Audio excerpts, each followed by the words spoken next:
Hey guys, welcome back to the channel. This is story about what if Naruto discovers extreme rare Kekkei Genkai part 1. Before I start, please do support for more amazing content and comments for part 2. Do consider to subscribe my channel and share my video to your friends and check out the description as well. Let's start the video. Naruto was trudging out of the hospital, having finally been released after the failed attempt to retrieve Sasuke. The general civilian and shinobi populace, if possible, was treating him worse than ever. As if they knew, which they probably do, thought Naruto what had just transpired in the hospital as he was being discharged. Flashback technique. As he was getting changed into his regular clothes in the changing room, Naruto heard the sound of Tsunade arguing with what sounded like an old man and woman. Curious as to what was being said, Naruto hurried to finish, mentally reminding himself to thank Shizen for grabbing him a clean, untorn jumpsuit from his apartment. I'd hate to have to walk around in that bloody and torn one Kakashi brought me here in. Even the hospital gown would be more comfortable than that. Closing up his jacket, he leaned his ear against the door to better eavesdrop on the conversation. How could the council do this without my approval? They didn't even give it to me to veto before putting it to petition for the populace, and there was no week-long wait to give everyone the chance to vote. They can't do this. Tsunade spoke with heated restraint. Strange, when Bachan is angry she usually either yells it for the world to hear or talks in that so-called hell would freeze from the chill voice. She must really not want any random person to hear whatever they're talking about. He didn't realize that Tsunade might not want him to hear the conversation either. We're sorry, Tsunade-sama, but while Naruto and Jiraiya went out to get you to become Hokage, Danzo managed to get some small laws passed to give the council more power. In the absence of a Hokage, there was no one to veto those laws before they could pass. This is the result of one of those laws passing. We came to tell you so you could break the news to him more gently, before the council calls him in to tell him to his face or sends a messenger to inform him by simply throwing him out of the village gates. Came the voice of an old woman Naruto had heard before, but couldn't quite put a name to. She sounds like that old lady that I sometimes saw with Ojijisen. Wait, throwing him out of the village gates? Someone's getting banished by the council without Bachan's approval? I've got a bad feeling I know the unlucky guy. Naruto's expression saddened. He wasn't an idiot about how the vast majority of Konoha's ruling council loathed the very air he breathed. Naruto quickly stepped out calmly, drawing their eyes to him. Tsunade practically burst into tears at the look of defeated acceptance Naruto pointed at her. Hamura and Kohara also visibly became more distressed at the sight of a defeated Naruto, though not to the point of tears. Seeing this, Naruto knew it was as he suspected. He was the one being banished. Why now? Not even Naruto recognized his own voice for a moment. The failure of the mission. One of the new laws allowed the council to decide the punishment given to individual shinobi for failing a mission. If they first get the approval of more than half the village civilians and shinobi, they could do so without consulting the Hokage, but only if the punishment were banishment or community service. Those who feel you are the contained rather than the container claim you let the Uchiha go to weaken the village. Danzo informed those who were neutral about the topic that you used a sizable amount of the Kyuubi's chakra during your fight with the Uchiha, claiming that the seal must be weakening and that it was only a matter of time until the Kyuubi could either corrupt or control you. There are still a good number of us who consider you as the Yandane wished and trust in the Shinigami seal to hold, but apparently there isn't enough of us to stop this. Certainly not enough of us on the council, the old man spoke, sounding worn down. Flashback technique. Kekkei. After that, they had told him why other than for emotional support they had chosen to come and tell him before the council could do it. Once the council officially informed him of his banishment, he would have an hour to leave the village. Doing it this way, he had time to seal up or pack his belongings and prepare himself for a long trip, so that he could use the hour after the council informed him to let his friends know he was leaving the village. After he escaped Tsunade's embrace of death, Kohara had handed him a dozen empty storage scrolls to use in his packing and 2 in-use storage scrolls. Koharu explained that one of the scrolls was some stuff to help him get by on his own at first, while he said the other one had a time-lock seal on it that he would be able to break after he was 16 and was from the Yandane. The 2 elders then left, saying they would delay the council calling him to give him more time to take care of what matters. Naruto managed to pack most of his stuff while on autopilot. What will I do? Where will I go? What if they send Hunter Nin after me once I'm outside the village walls? Crap, that would be just like the council to do.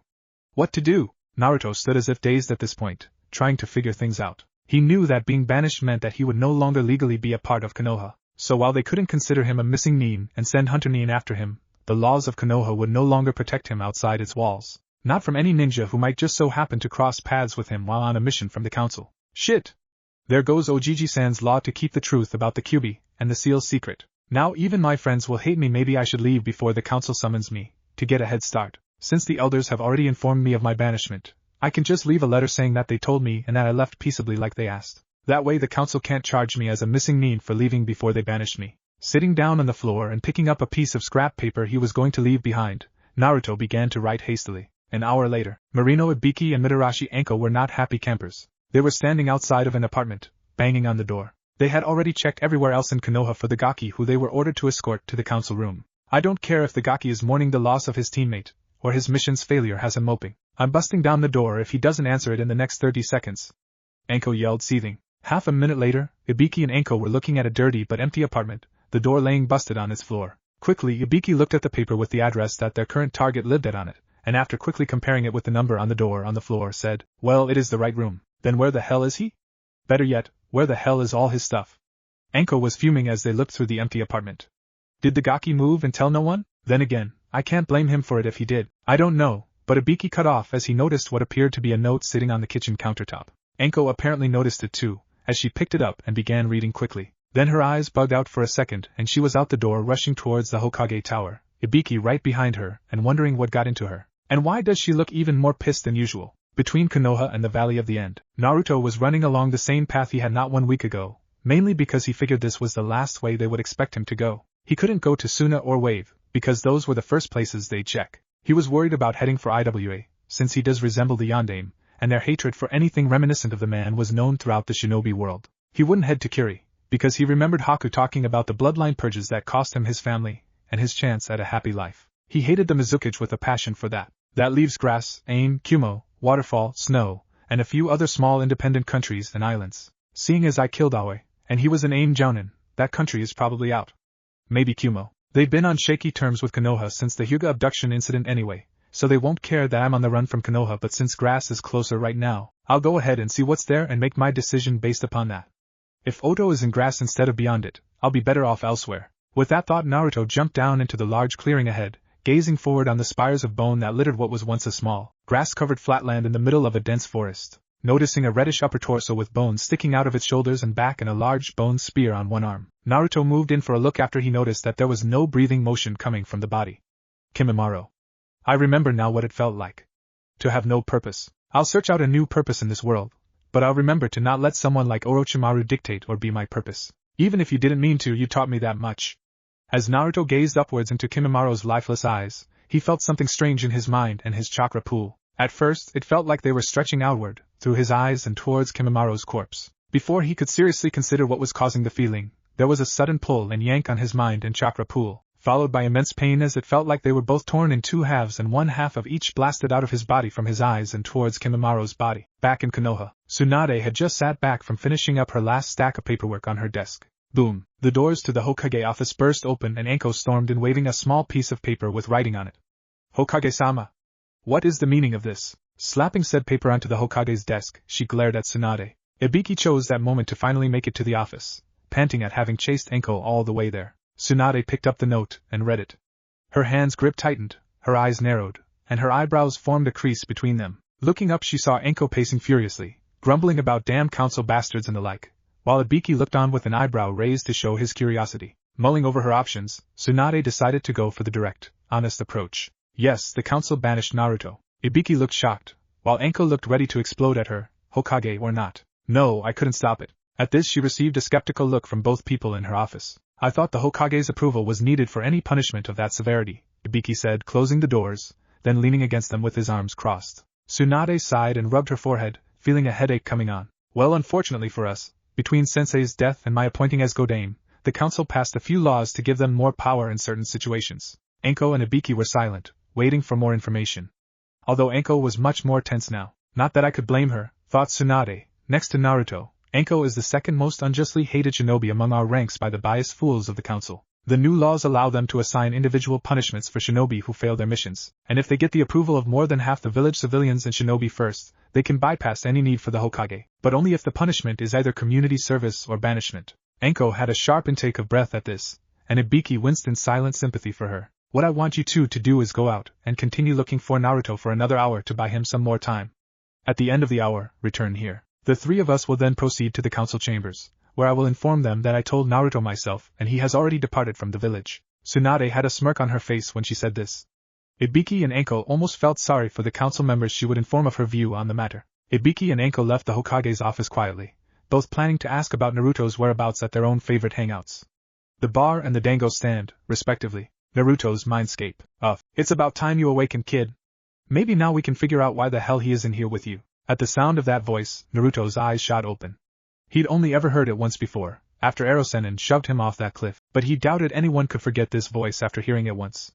QB, what the hell were you doing that you pulled a full 2 tails of my chakra and pushed them out in a single second? I didn't even know you ninja had jutsu that could use that much chakra in one go. What hit me? All I remember was, Naruto-san. The presence of the third voice was so unexpected, Naruto almost pulled his neck from the speed he turned around to face its source. When he saw the speaker, his jaw practically left his face. Pointing a finger at the source of his shock, Naruto stammered out, why you? You're dead. How can you be here? Staring apathetically at him from a short distance, was Kimimaro-san's curse seal. This is originally where I planned to end the chapter, but I decided to continue on from here. Kudos to anyone who has already guessed exactly what Kekkei Genkai I just gave Naruto. Those who haven't are about to find out. And yes, I know I majorly changed the original operation of the bloodline, as far as I understand. I know no more than you, Naruto-san. But you dead me, huh?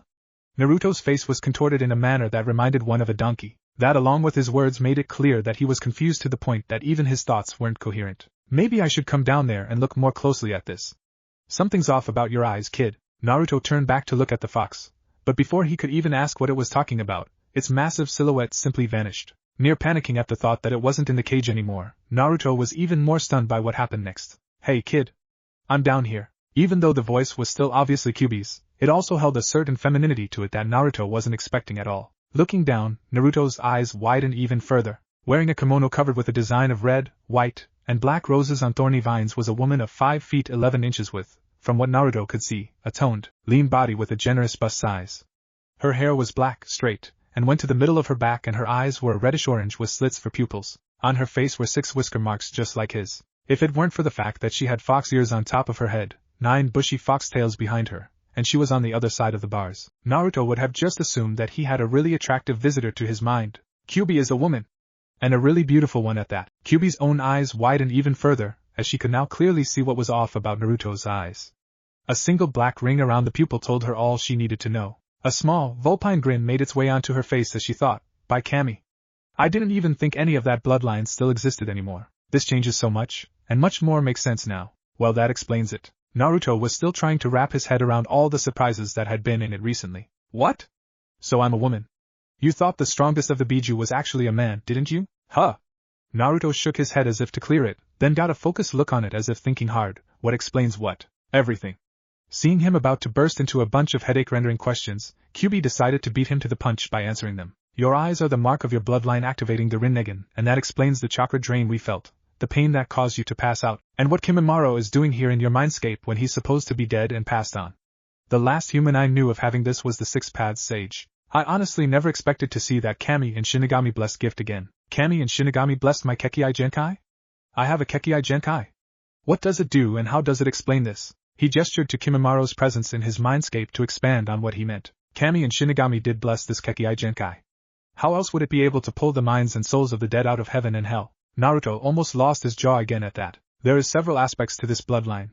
First off, you will gain several bodies, from the corpses of powerful warriors, to fight for you. The pull on my chakra must have been to erase Kimimaro's curse seal while keeping the stage 2 form and the benefits without the downsides. Your chakra that was pulled from you revitalized Kimimaro's chakra pools, healed all physical and biological damage from his body, and sealed away his body for you to call out when you need it, so it can rest when you don't. Second, each body will have an independent chakra pool of its own that will be the same size as your own pool at peak. This chakra pool refills like a regular body's, with food and rest, but also refills without those things when it's sealed within you. Thirdly, each body you get will specialize in one form of jutsu and one chakra type, usually an elemental type. Kimimaro I would say would be your kenjutsu body, and would be your earth chakra type. What this means is that Kimimaro's body can control earth-type chakra, even if it isn't his own, by focusing his eyes on it and willing it to do what he wants. Fourth of all your bodies will share a single mind. Yours? You will experience all the senses of your other bodies at once and will control them all with a single mind. This is one of the strengths and weaknesses of the bloodline. Because of this aspect, when one of your bodies, even your own, is killed, all you have to do to revive it is pump enough chakra from any of your bodies into it to repair the damage. Since your mind is shared by all your bodies, even if your original body is killed, the other bodies still carry your mind, so you can still revive it. Wouldn't my brain overload from the sensory input? Fifthly, it brings back the soul and mind that originally owned the body and cages it within your mindscape so you can learn to use the body to its fullest from them. If they refuse to teach you, you'll absorb information from their mind as you sleep, but otherwise they can teach you while you're awake by instructing through mind talking. The mind and soul are only released to go back to their place of judgment when you have mastered the use of their body, but if you die with them still in your mindscape, they'll simply cease to exist. Last of all, until you master a body, it will only be slightly better than you in its chosen area of expertise. The bodies are better than yours because they are either better built, or they have been better trained in that particular specialty. Call it muscle memory or chakra coil memory. But you can't use them that well because you don't know how to consciously do so. Konoha, guilt. That was the main feeling she had right now. Well, that and worthlessness. She had failed both of them, each in their own way. Sasuke, she wasn't good enough to convince him to stay or strong enough to force him to stay. Once again he left her in the dust. But worse was Naruto. She made him make that promise, knowing he was the only one good enough, strong enough to get Sasuke back. She made him make that promise, knowing it crushed his heart to do so. That promise, because of it, he held back for her sake, and she had lost them both, her first love and the guy she had begun to see as a big brother. What good do you think your moping around is gonna do? Spoke her inner voice. What else can I do? Sakura was alone in her room, and she spoke quietly, so she knew no one but her inner persona could hear her. Get off your ass, train yourself into the ground, and go drag Sasuke's ass back here. Then, when they're applauding us as a hero, tell them you want Naruto back as your reward. It's the perfect plan, CHA. In the silence that followed, Sakura began to think about what her inner self had said. She knew her only chance of beating Sasuke was getting training equal to being the apprentice of a Sannin, but she figured Tsunade was too busy being Hokage to help her, and she'd sooner go to the Hebe team himself than ask the super pervert for personal anything. The only thing she could think of was becoming a wandering nin. They weren't limited to a single area's specialties. They had all the privacy needed for intense training in the wilds, and they got toughened up by having to live without the amenities of a hidden village. And we could run into Naruto. Together, nothing could stop us from bringing Sasuke back. Plus, if he helps, the council won't have any choice but to see him as a hero equal to me for bringing Sasuke back. They'll have to let him back in, CHA. Figuring that this was her best option, Sakura started packing her things for a long-term mission. Unnoticed by her, Kakashi stood on a tree branch, having stopped by to check up on his last remaining student. Seeing her pack up her things, he quickly left to inform the Hokage of what he thought was taking place. Outside Sakura's house several minutes later, Sakura stepped out of her family's house to find a pair of ANBU waiting for her. Harino Sakura, please follow us to the Hokage's office, immediately. Any resistance will be met with extreme force. I have no problem coming with you. This was met with a questioning HM from one of the ANBU. I was going to have to talk with her anyway. This way saves me from waiting or making an appointment. The ANBU shrugged, then one laid a hand on Sakura's shoulder, and shined to the Hokage's office doors. Go ahead and enter. She's waiting for you. Sakura stepped into the office to face an angry-looking Tsunade. She jumped when the door slammed behind her, revealing a frowning Kakashi who leveled her with a stern gaze. She briefly wondered what was wrong before realizing that they could see her stuffed full pack. She quickly took a proper formal stance before the Hokage and began to speak. Hokage-sama, I request permission to take an indefinite leave for the purpose of training outside the village. Sakura wished she had a camera. The look of shocked surprise on Tsunade's face was a once-in-a-lifetime view for most people. Harino Sakura, your request is declined. But, Hokage-sama, Tsunade slammed her hands on her desk, silencing Sakura's protests. I will not have you chasing willy-nilly after that Uchiha. This isn't about Sasuke. Tsunade leveled Sakura with a critical glare as she calmed herself to better make her argument. Editing out anything about her inner voice, Sakura bared the skeleton of her plans to Kakashi and the Godame, Naruto's Mindscape. And that's how I can help improve your Kekkei Genkai. Although I can only do this because you're my host. Otherwise Kami and Shinigami would get pretty pissed that I played around with their gift. At this point both Kimimaro and Naruto were speechlessly staring at Kyubi with eyes the size of dinner plates. Kyubi simply stood with her arms crossed waiting for the reaction she knew would be coming. Blinking, Naruto breaks out of his dumbfounded state. Why would you do all that? I mean, what's in it for you, or what's the catch? Putting on a fake hurt expression, Kyubi asked, what makes you think I'm doing this at a cost to you? Naruto narrowed his eyes at her. I am familiar with how bloodlines were made. They were given to humans who either did something on their own that a superior being favored, or they had to perform tasks to repay the being who gave them their bloodline. You guys don't do this kind of stuff for free. Kyubi chuckled for a few seconds, then smiled at Naruto. Good, your mind has gotten sharper from this. Yes, I'll be getting something out of this. A little freedom. And no, I won't be fully free of the seal, because all that would accomplish is pissing Shinigami off. That's not something on my to-do list. Naruto squinted into space, a slight frown on his face, and his head tilted to the side in thought. Now that you mention it, my mind does feel like I'm thinking better. Why is that? Did you do something? No, that's actually a facet of your bloodline, as well as a safeguard Kami placed into it. Your brain is designed for extreme multitasking. I mean, you do have multiple bodies sending constant sensory input into your brain, while at the same time you have to send complex instructions to each individual one of those bodies on how to move its muscles and mold its chakra while at the same time interpreting what its senses are telling you in order to determine what that body should do next. Multiply that by however many bodies you have in addition to your own, and you can see why simply transplanting the eyes into another person won't work. Oh, if my brain is so great, why'd I have so much trouble with focusing it in the academy? Because you tried focusing like a normal person focuses. Think of your mind as divided into segments. You consciously focused a segment on the lecture, but all the other segments kept doing their own things, distracting you because you weren't controlling them. Oh, then how is having a divided mind a good thing? Let me give you some examples from your moments of genius that have gotten you called the #1 most surprising ninja. During your first fight with Zabuza, when you came up with that plan to free Kakashi, a part of your mind was watching for you to get attacked. A part was watching for Tsunade to get attacked. A part was worrying about your teammates and sensei. A part was thinking about what you had on you. And another part was trying to figure out how to get Sasuke and Kakashi out of their situations. The last part, your conscious mind, put the input from all the separate parts together, allowing you to form that plan, saving both Sasuke and Kakashi. Heck, even your ability with Kage Bunshin has partly to do with this. Even with enough chakra, most ninja can only divide their minds so many times, further limiting the number they can create. Since your mind was made to be divided, however, you can make far more Kage Bunshins.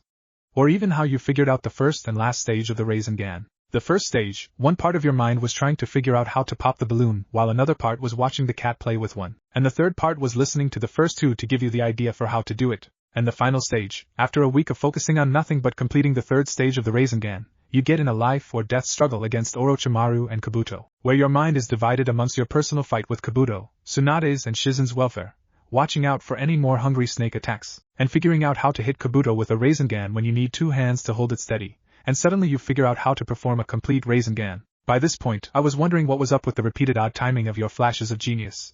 But since I assumed the Rinnegan was no more, I never would have guessed the true cause. That when you put it that way, it actually all kinda makes perfect sense.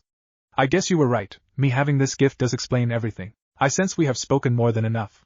You should awaken now, or else you'll lose the head start you gave yourself over anyone the council sent after you. Yeah? How do I wake up from this? Like so. A sudden burst of red chakra flew out of the cage and blew Naruto out of his mindscape. An image of Naruto standing there, looking at Kimimaro, remained in Naruto's mindscape. If Kimimaro or Kyuubi wanted to communicate with Naruto to help train him, this piece of his mind was there to do it with. Back to the physical plane, Naruto opened his eyes slowly and pushed himself off the ground to look around. The only thing he found off about the clearing was the disappearance of Kimimaro's corpse. Seeing as several hours had passed, he judged from the position of the sun in the sky. Naruto quickly took off in the direction he was last headed towards grass. I'll find out more about my bloodline and practice it some there. Better to get out of Hino Kuni before I get caught by a patrol or one of the council's lackeys. Unknown to Naruto, 3 Konoha shinobi followed in his footsteps not 10 minutes after he left the clearing. Rice Country. Having made his way to being within sight of a small town in Rice Country, Naruto stopped and went into the woods by the side of the road. Finding a small clearing, Naruto sat in a meditation position, closed his eyes, and prepared to talk to his tenants. Time we got to work, kid. Alright.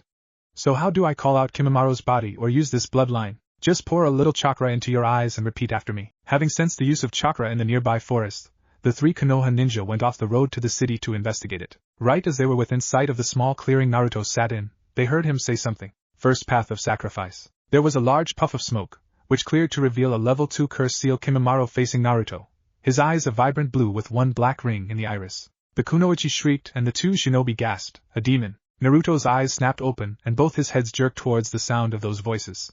Naruto and his other body, Kimimaro, were face to face with Jiraiya, Sakura, and Kakashi. For a split second, no one moved. Unfortunately, shinobi don't stay still for very long. Sakura began trembling, staring at the face of the demon next to Naruto, her arms reflexively curling in front of her to protect herself as she took slow, trembling steps backwards. Kakashi reacted almost the opposite way, headband up and preparing to perform the Raikiri on the demon, threatening his former and current students, ready to give up his life if it was necessary to protect his precious people from a demon, like his sensei did. Jiraiya's reaction was probably the most mild of the three. As he looked between Naruto's eyes and the demon's eyes, rapidly dawning comprehension passed across his features, mixed with some surprise as well. Naruto found himself in the worst spot he could imagine. Because he had no time to train himself in controlling the second body, or receiving sensory input from it. He couldn't even distinguish between Kimimaro's POV and his own. So it seemed to him as though Kakashi's and Sakura's reactions were pointed at himself. Guess they already told my generation about the Kyuubi, if Sakura's reaction is anything to go by. And I thought Kakashi-sensei actually cared about me. But judging from the look on his face, it's like he's waited his whole life to get the opportunity to do this to me. Great. I wouldn't stand a chance of fighting Kakashi normally, and between this feeling of disorientation and my inexperience with fighting with my bloodline, I'll have even less than that. Looking over to Jiraiya, Naruto saw the only sight that held any hope of getting out of this situation alive. Fortunately, Jiraiya was aware of his companion's actions and reacted before things escalated to the point of no return. His right arm shot in front of Kakashi and blocked him from a straight-on assault. His left hand found its way to Sakura's right shoulder, giving a comforting squeeze. When both turned to look at him, he gave a grandfatherly smile, the kind the Sandaime used to be known for, the kind that made you feel like everything was going to be okay. Sakura's fears seemed to ebb away, and Kakashi's desperate aggressiveness calmed. Calm down, Kakashi, Sakura.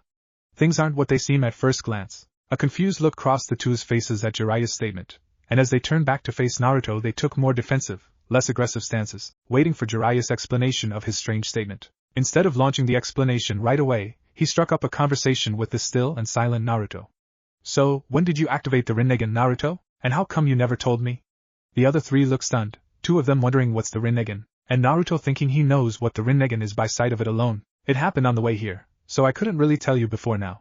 And how did you know what it was anyway? Even she hadn't seen it in this world since the six-path sage. Naruto and his other body spoke back and forth, having trouble with distinguishing the separate vocal cords and mouth muscles. Sakura looked confused, but the other two grew alarmed at the implication of Naruto having conversations with the kitsune, and treating it like it was an everyday occurrence. Naruto, how long have you been in communication with her? Jiraiya asked, trying to be subtle about the QB with the presently unknowing audience. Who is this woman you're all talking about? How could she have seen the six-path sage and still be alive right now? Sakura blurted out, hating being out of the loop and a little freaked by the way the demon and Naruto talked in turns between each other. Jiraiya and Kakashi stiffened at the thought of breaching that secret with Sakura, while both of Naruto's bodies started to chuckle. When all three looked at him odd, he explained, I would have thought the council revoked that law the first chance they got. I'm surprised she doesn't already know about it just yet. That's what I find so funny. Don't know about what yet? What law? That I am the container the Yondaime sealed the QB no Kitsune into. That statement prompted an uncomfortable, shocked silence, followed by Sakura fainting, standing up. Well, at least we can continue the conversation without needing to hide things anymore. Jiraiya and Kakashi's sweat dropped at that. Jiraiya quickly pressed his earlier question. So when did you start conversing with the QB? Shortly after the Rinnegan activated. She seems nicer now that I have it. A puzzled look crossed Kimimara's face. Alright, not to change topics, but what does the Rinnegan have to do with the current situation? Kakashi asked, still confused about Naruto's other body. The demon body standing next to Naruto isn't a demon at all. The Rinnegan allows Naruto to take a powerful corpse and turn it into a new body for himself to control, among other abilities. Even if the body used to hold the demon's mind, the body is now fully subservient to Naruto's mind and will. It isn't any more threatening than Naruto himself is, so unless Naruto plans to attack us, the demon body won't do so either. How do you know even that much about the Rinnegan?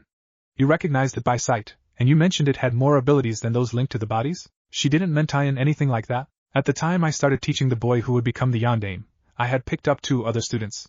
They were orphans, a boy and a girl. The boy, Nagato, was a distant relative of your father's, and he had the Rinnegan. Most of what I know about it, I learned from teaching him and researching the six-path sage to help find ways to better train him. Unfortunately, during the war, there were many casualties, and Nagato and the girl were 2 of them. Despite the fact that Nagato and your father were related, your father never activated the Rinnegan, so all who knew about it simply assumed he didn't have the genes for it. I guess now I know it was simply a fluke that he never awakened it. A shock went through Naruto's system. Kimimaro puffed out of existence, and his Rinnegan turned off as the truth of Jiraiya's statement hit him like a ton of bricks. Not that Jiraiya had seen another Rinnegan user or trained him, but that Jiraiya knew who Naruto's father is or was. Shock gave way to anger in the blink of an eye, and Naruto's fists clenched tight. His face twisted into a scowl and he lowered it so his eyes couldn't be seen through his bangs. You knew, he growled out. And you never told me. Jiraiya could feel the sweat roll down his forehead as he realized the monumental screw-up of a slip of the tongue he'd pulled off now. Prior to this occasion, he'd made certain to never, ever mention Naruto's parents as such in anyone's presence. When Naruto had asked him about it, or if he knew where the Yondaime had got him at the last minute like that, he'd even lied to his face and told him he didn't know. Jiraiya realized he had one chance to do damage control on his trust relationship with Naruto right now. And that was by telling him the absolute truth right here and now. Naruto, your parents, they were Namikaze Minato, the Yondaime Hokage, and Uzumaki Kushina, formerly of Whirlpool. Your mother died giving childbirth, and your father, you know how he died. Naruto looked like he won the lotto only to have his puppy get run over. Kakashi looked like somebody had transplanted a dinner plate in place of his good eye. And Sakura, who had begun to come to right before Jiraiya made that statement, fainted again, this time falling down. The soft thump of Sakura hitting the ground brought all their attention to her, and Jiraiya quickly made a decision. We should carry out this conversation somewhere more private. Let's go to the nearby town and take residence up at the inn. Kakashi shouldered Sakura and headed back to the road, followed by Jiraiya a few seconds later. Naruto stood still, staring at the ground for a minute, then took off after them. I have to know more. And at the village, Kakashi laid Sakura down on one of the beds in the room he'd be sharing with her, then went to the room for Naruto and Jiraiya, so they could continue the conversation as a group, and so he'd be able to put off answering Sakura's many questions that were sure to come once she woke up. Once Kakashi was in the room, Jiraiya shut the door and performed that silence and blindness seal, which kept all sounds and sights inside the room in while still letting such from outside in. Naruto was sitting on one bed, and Kakashi and Jiraiya sat on the other bed, facing him. So, Naruto, what are you doing in this country anyway? Wave or Suna, I could see, but you headed to the country we suspect Orochimaru keeps his base in. Why is that? Kakashi questioned. Naruto's eyes widened a bit at the knowledge that Orochimaru keeping his base in this country was almost certain now, but was quick to answer. I honestly wasn't certain if Orochimaru's base was here or in the following countries, but I figured if the council sent their dogs after me, this is the last direction they'd expect me to go. I plan to hightail it out of here at the first definite sign that Orochimaru has set up shop here though. Between his unnerving obsession with little boys and his equal obsession with Kekkei Genkai, I wouldn't want to chance him taking any interests in me. Naruto shuddered at the thought. So, what are you three doing out here where you suspect Orochimaru's base is? Well, Jiraiya said it like this, see, Konoha, Hokage's office, Tsunade-sama, are you sure it was wise to send those three out to retrieve the Uchiha? Shizen asked, looking troubled. It has less to do with the Uchiha and more to do with Naruto. Sakura's plan wasn't foolproof, but it's better than sitting around doing nothing. Even if it fails, we'll still have a kunoichi undergoing real training out there, and Jiraiya and Sakura can keep a lookout for Naruto to help him out some. It's a win-win situation. Either Naruto gets back his rights as a Konoha shinobi, or they can offer Naruto support and training. Tsunade said across her steepled fingers. Hi Tsunade-sama. Unnoticed by either of them, a man wearing an ANBU mask bearing the mark of Naives dropped on the conversation, and went to report it to his master, back at the inn. So you see, that's the main plan. It was mostly Sakura's idea, but after hearing it, the rest of us jumped on board and refined it. Now that we've found Naruto, we can change the backup plan some to account for you not having to look for him, Jiraiya-sama. Yeah, we can. What's this backup plan and how does me being here change it? Jiraiya cleared his throat, then said, in the event that the second Sasuke retrieval mission meets failure, I am to take Sakura as my official apprentice and you as my unofficial apprentice, and then I am to train both of you to be strong enough to take down Sasuke on your own. Kakashi will return to Konoha to give a report on the mission's failure and Sakura's status as my apprentice immediately after the mission fails. Naruto mumbled. So, we start out to find Sasuke tomorrow, yeah? Yeah, so let's try to get a good night's sleep, Gaki. Kakashi went back to the other room, and sighed when he saw Sakura awake and aware. I really doubt I'll be getting a lot of sleep tonight. As soon as he finished this thought, the questioning began. As Naruto lay down in bed, he realized that amidst the back and forth questions, he'd forgotten all about the questions he really wanted the answers to. Damn it, I forgot to ask for more about my parents. I'll have to spend the rest of the mission pestering them with questions to get back at them for distracting me like that.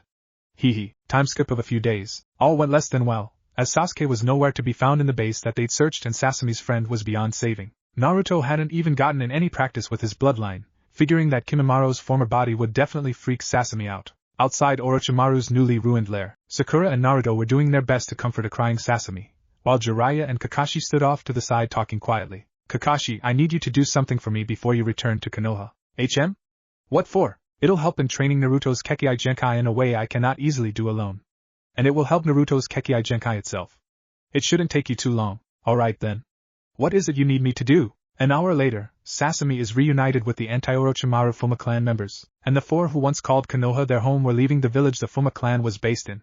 About 10 minutes walk out, Jiraiya suddenly stops walking. Everyone else stops and looks back at him. Jiraiya pulls out a scroll and says, it's time we got the two of you training. Then he tosses the scroll to Sakura, and says, that scroll contains exercises to increase your chakra capacity and physical capabilities. Until you can complete all the exercises in that scroll, you won't be ready for personal training of any kind under me, Sakura. She opens the scroll and looks at it for a minute before looking back up at Jiraiya, pale-faced.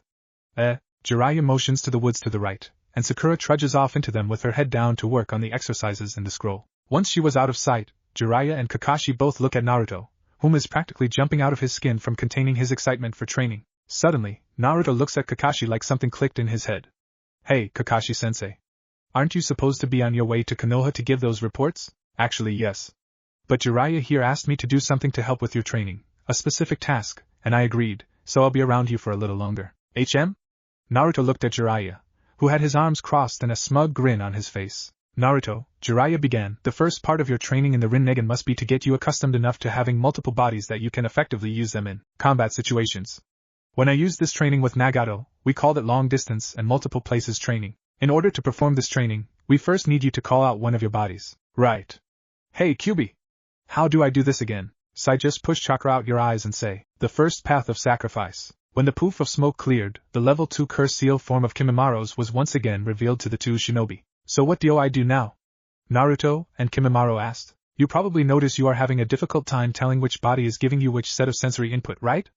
Naruto just nodded his head to Jiraiya's question. This is because you are receiving the exact same information through two sets of senses that are a mere 2 feet apart. Creating a disagreement in what they perceive as one view is just slightly askew of the other, messing with your mind. The best way to deal with this is to move one body to a completely different area, then get used to using two bodies with one mind. Once your mind has gotten acquainted with this exercise, it can recognize each body's unique signature, and it will be possible to have two of your bodies next to each other without the input messing up your coordination. In other words, it's easier to start with your bodies separated and then work towards each other. Okay. What your second body and Kakashi will be doing is going back with ease. Here Jiraiya held up 4 scrolls with seals written all over them, and picking up the corpses of those other members of the Odo 4 to use later for more bodies. While you get used to normal ninja movement with your unusual second body, it has a tail. With Kakashi, I'll be training the main you right here in various things as well as talking about what all I'll be teaching you while you're with me. That should help you adjust to using two bodies simultaneously much faster. I think I get it, but Naruto attempted to move Kimimara's foot, but wound up stumbling forward himself. How am I supposed to even follow Kakashi away from here when I can't even coordinate my movements well enough to walk the right body? Kakashi took a few steps forward and placed one hand on Kimimaro, the other forming a basic one-handed seal. You don't. I take care of that. With a swirl of leaves, Kakashi had shined Kimimaro and himself closer to the border between rice and fire country, leaving behind a momentarily disoriented Naruto and a smiling Jiraiya. Jiraiya pats Naruto on the shoulder and gestures to a bench by the side of the road. Let's sit down and talk about what you'll be learning under me in the foreseeable future. Naruto slowly made his way to the bench and sat down almost gingerly, looking at Jiraiya the whole while. Jiraiya sat next to him, relaxing on the bench before he looked at Naruto seriously. We'll be going over a lot, so to make it easier for you to remember I'll split it into 2 simple categories: training to help you with your Rinnegan, and training that has pretty much nothing to do with your Rinnegan. For the Rinnegan, I'll be teaching you the proper way to use those eyes, chakra control, elemental chakra training, taijutsu, strategy, and various ninjutsu to help out with the main weakness of the Rinnegan for you. Wait, what weakness is that? Naruto was beginning to adjust to having 2 separate bodies now that they weren't in constant conflict with each other. While using the secondary body powers of the Rinnegan, it is dangerous for you to use the Kage Bunshin or any variation thereof. What? Why? While the body is out, the section of the mind that body is connected to is separated from the rest of your mind by a sort of bubble that allows you to discern sensory input and directions given to that body from your others. When you perform Kage Bunshin and its variations, it divides up your mind randomly. If its random division cuts into that bubble, your connection with that body will be permanently lost. It's the only way for you to permanently kill one of your secondary bodies. But most of my skills and strategies in a fight revolve around my use of Kage Bunshin and the mass version. I can't even use the Rasengan without a Kage Bunshin there to hold it together for me. Alls I have left is Henge, Kawamiri, and low-level chakra control exercises, which is exactly why we'll be working on that weakness by having you learn better taijutsu and more ninjutsu. I can tell you that other than the variations of Kage Bunshin, other clone jutsus, like the elemental clones, can still be used since they don't divide your mind, but rather make a temporary quick copy of it, which doesn't burst any of the bubbles for your other body's mind segments. Phew, that's kind of a relief. So what else will I be training in? Naruto said. If I can learn a different clone technique, I can still use numbers to overwhelm my opponents. Well, as far as training that doesn't have to do with the Rinnegan directly, I'll be working with you on your stealth, espionage skills, dispelling genjutsu, using the Kage Bunshin to the full potential it was made for, some Toad Sage arts if we have the time, politics, economics, debate logic, manners and customs, and your people skills. Naruto had furrowed eyebrows and a frown on his face at the end of Jiraiya's list. Not to sound ungrateful, but why do I need any help or training with those things towards the end? And I thought we just agreed my Kage Bunshin were a danger to use. Jiraiya frowned and began waving a finger in the air, as though scolding a child. Listen more carefully to what I say and think about things before you assume anything. Kage Bunshin have uses other than those you are familiar with, and it's only dangerous to use them while you have any secondary bodies out. As for everything from politics onward, consider those skills that are part of everyday life for wandering neens like yourself, and they are also a necessary part of your espionage and infiltration skills. What good would having an excellent false background story and a flawless disguise do if you knew nothing about the politics of the area you claim to be from? How can you pretend to run a business if you have no idea how to do it for real? Or how would you even know which kind of business to claim you're looking to set up if you have no idea about the economics of the supply and demand balance in the area for various goods and services? How will you pretend to belong to high society if your manners are atrocious and you follow none of the customs because you don't know them? How can you expect your cover to not be blown if you resolve all your arguments with fists instead of words? Naruto found himself speechless, unsure of what to say as his sensei lectured him about the importance of those things he had questioned the value of learning. Jiraiya sighed before continuing. Even when not on an infiltration mission, wandering nin need to have skills and knowledge in all those areas in order to keep themselves alive. Naruto looked at Jiraiya, head tilted to the side and eyes wide open, and asked, "What do you mean, sensei? How could not knowing those things kill me?" Jiraiya got a thoughtful frown on his face, and crossed his arms over his chest in a serious manner.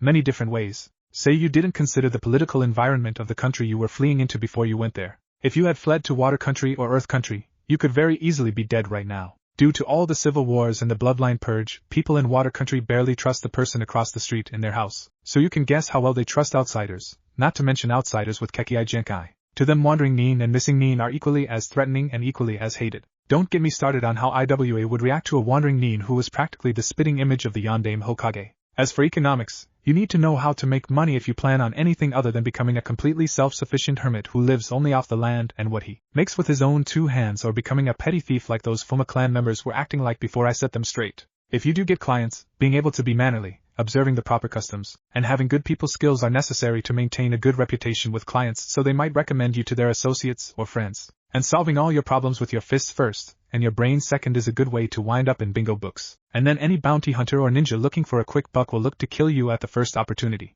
You don't exactly have a village you can run to if you get in a tough spot, now do you?" Naruto bowed his head. "No, I don't." Suddenly his head jerked up. She isn't there?" Jiraiya blinked at Naruto's sudden random statement, confused for the moment. With Kakashi and Kimimaro. After looking for about 10 minutes among the chopped-up trees, Kakashi decided to speed things up manually. Performing the necessary hand seals and using some of his blood, Kakashi summoned his nin dogs. Naruto looked over to see what the puff of smoke was about. "Oi, Kakashi? What is it you summoned us for this time?" Pakken asked. "There should be the body of a young woman in this general area, but me and Naruto can't find her anywhere. Can you help me out, please?" Kakashi asked, knowing being polite to his summons helped. The summoned dogs spread out, and quickly began searching for any trace of a young woman's scent in the area. After a minute one of the dogs signaled and Kakashi, Naruto and Pakken all moved over to the dog. Pakken sniffed the ground at that spot and nodded to the dogs that had gathered round. "Kakashi, a young woman was laying in this spot for about 5 days straight before someone came and moved her 2 days ago. And Kakashi, whoever this lady is, was still alive when they moved her." Kakashi and Naruto stiffened at the news. It was an unplanned for twist in what they expected. Kakashi asked, "Can you track the scent?" "Yeah, it hasn't rained since then, so unless they tried to lose their scent there'll be no problem with that." "Good. Everyone but Pakken will follow the scent and signal when you get within 100 yards of the target. But don't allow anyone to see you. Pakken will come with me and Naruto as he can hear the signal from farther away than either of us." Pakken hopped on Kakashi's shoulder, and the rest of the dogs took off after the scent. As Naruto and Kakashi jumped off into the trees and headed towards the valley where Sakan's and Yukon's corpses were supposed to be, Pakken took notice of the strange lack of orange and the cloaked form traveling with them in plain sight. As Naruto had borrowed a cloak to hide his unusual features as well as some kunai and shuriken from Kakashi right after the Shunshin. So where's Naruto and who's Mr. Mysterious on our left here? Believe it or not, Pakken, that guy is Naruto. Kakashi could feel the disbelieving look Pakken directed at him. It's part of a bloodline he activated a few days ago. Gives him secondary bodies that differ completely from the original. Pakken appeared to be thinking, with Jiraiya and Naruto. After Naruto had explained his little outburst which prompted Jiraiya to have pleasant recollections of his late student doing similar things Jiraiya had decided to have Naruto perform a multifunction exercise. Naruto would learn about politics while performing squats sticking to the bottom of a branch, and holding leaves in various places around his body with chakra. Yeah. Naruto thinks Jiraiya is a slave driver, too. But he loves the training and attention more than he hates the near impossibility of the task. That and he thrives on challenges. Kakashi and Kimimaro, having arrived at the spot where Kankuro dumped the corpses out of his puppet, Naruto and Kakashi were relieved and not so relieved to find the bodies of Sakan and Yukon laying there. The unsettling part was the smell. Remember, it's been over a week, and it rained heavily the day they were deposited here. A pair of soggy rotting corpses would absolutely reek after a week. Despite being a nin dog who could handle the smell of death, Pakken still had a strong preference to avoid the smell if it had time to fester. "I'll let you two handle this.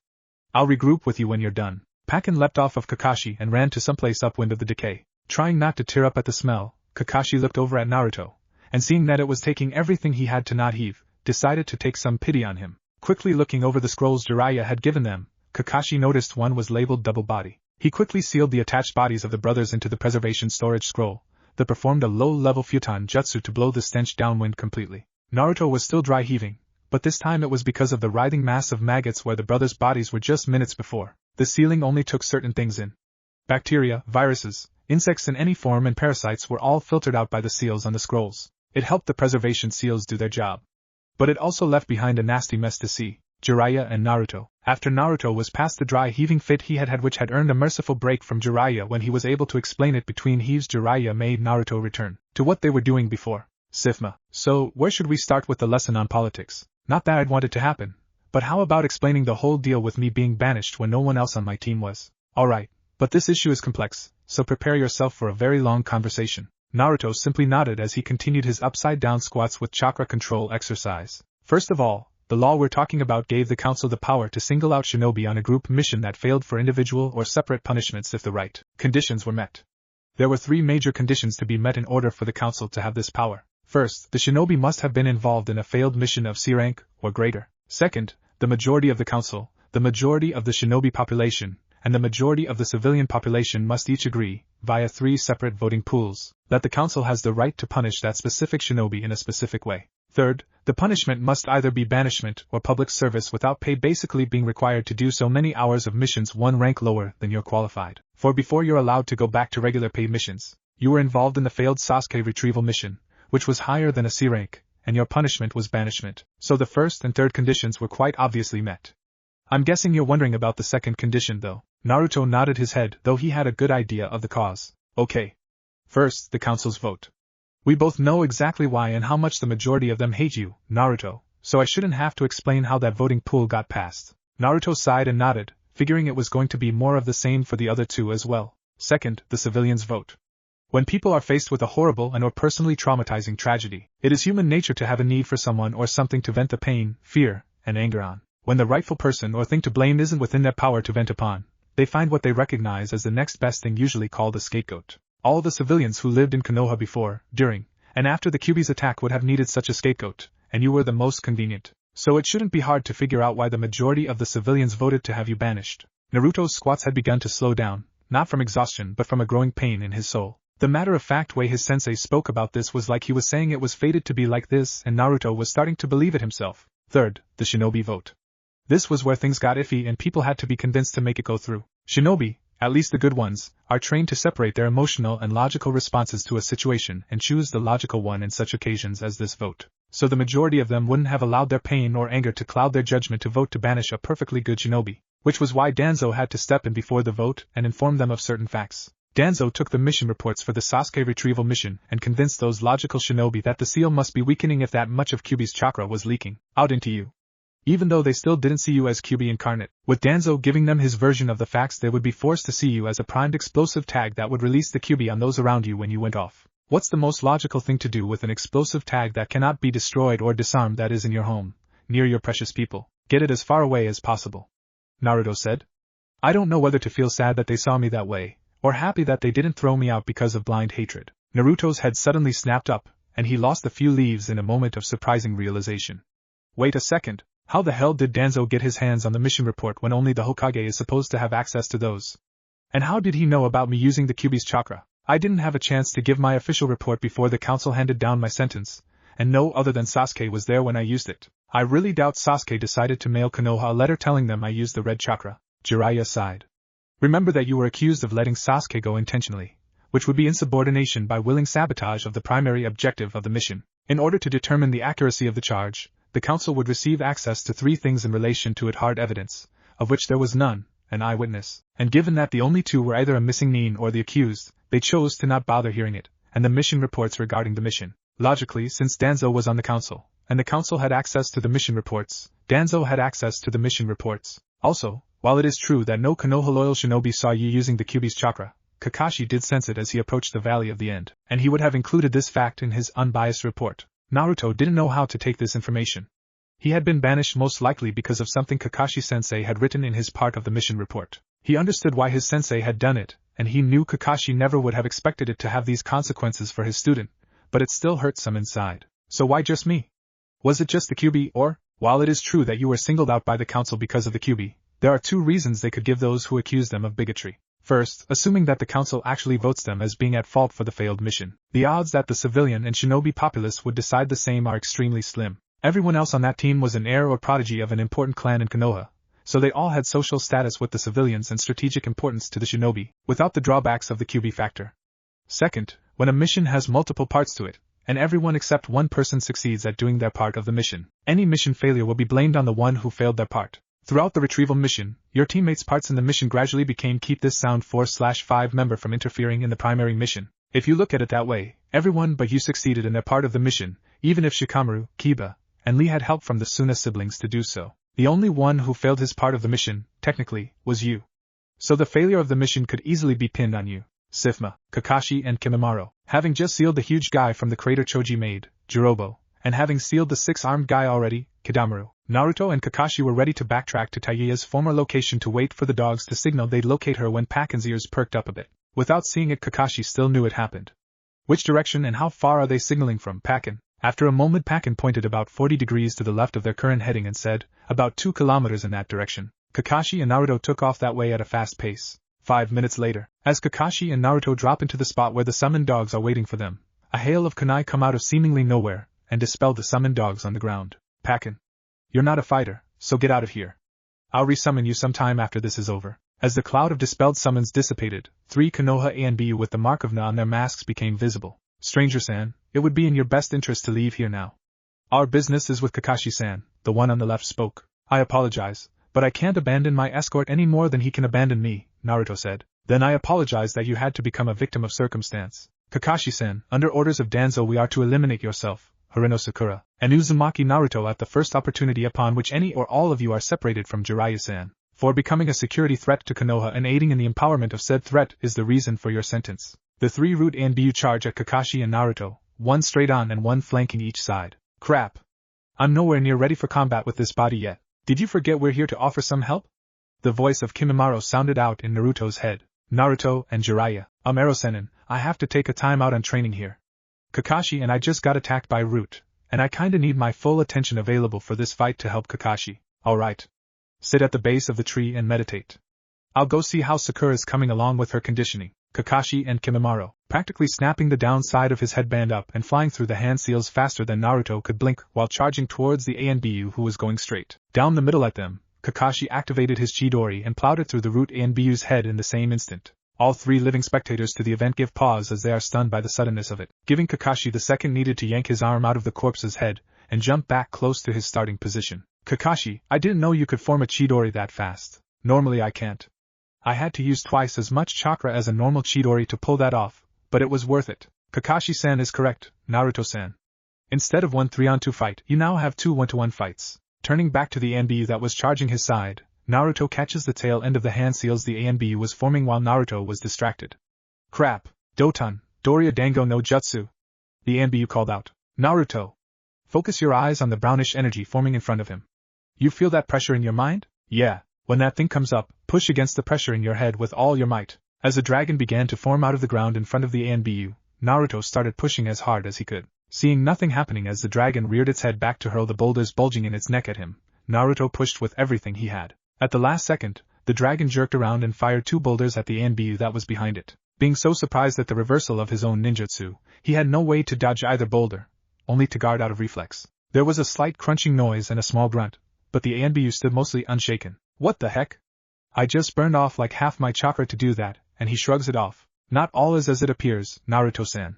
You may not notice but he has very slightly shifted his weight to the right, and he isn't as quick in the movements of his left hand. Most likely he has some hairline fractures in his left limbs and possibly some bruising of his ribs. He is slightly injured, as well as being off balance from the reversal of his ninjutsu. Given the stance he is taking and the way he has drawn kunai in both hands, it would appear that he is afraid of using any further ninjutsu, and is going for an up-close fight. This is fortunate for us. And how exactly is going up close and personal with ANBU a good thing for us? Naruto thought, drawing a kunai in each of his hands and holding them in a reverse grip. 1. He won't be using ninjutsu against us with both his hands occupied, and that's our major weakness right now. 2. He is injured, and assuming that with our power we're a ninjutsu expert who would be weak against close-range fighters. 3. My body is your kenjutsu body, so it does slightly better at close-armed combat than your own would. 4. Your chakra control is good enough that you should be able to form some weak bone masks under the skin with my body's bloodline, giving you a defensive advantage. While Kimimaro was talking to Naruto, Naruto was having a fight for his life. He barely dodged several critical strikes, and he knew if it weren't for this guy's injuries and his kenjutsu body being the one fighting, he would already be dead. Care to inform me on how to pull off this bone mask thing? Push chakra inside the bones the mask will form from, then pull the chakra out in the shape and place the bone mask will take. The denser and better controlled the chakra, the denser the bone mask and the faster it will form. Thanks. Deciding to try it out, Naruto formed a bone mask in the spaces between his ribs. Unfortunately, this reduced the flexibility of his torso, and required a bit of his focus getting taken off the fight. Fortunately for Naruto, the ANBU was taking this opportunity to take a shot at Naruto's heart, and the kunai in his right hand partially penetrated the bone mask before getting stuck on it. Seeing the opportunity, Naruto stabbed the ANBU's right bicep out of reflex, disabling that limb completely. With one of his opponent's arms useless, and the other injured by the reverse ninjutsu earlier, Naruto found himself with a bit more breathing room than he had before. Yet he still berated himself. Damn it! All I've done so far was get lucky. I'm really going to have to train like nobody's business when this is through if I ever want to have a chance against Akatsuki. Naruto was quick to press his advantage, pressing with all his strength and speed in his attack on his enemy now that he didn't have to worry about counterattacks from the other hand.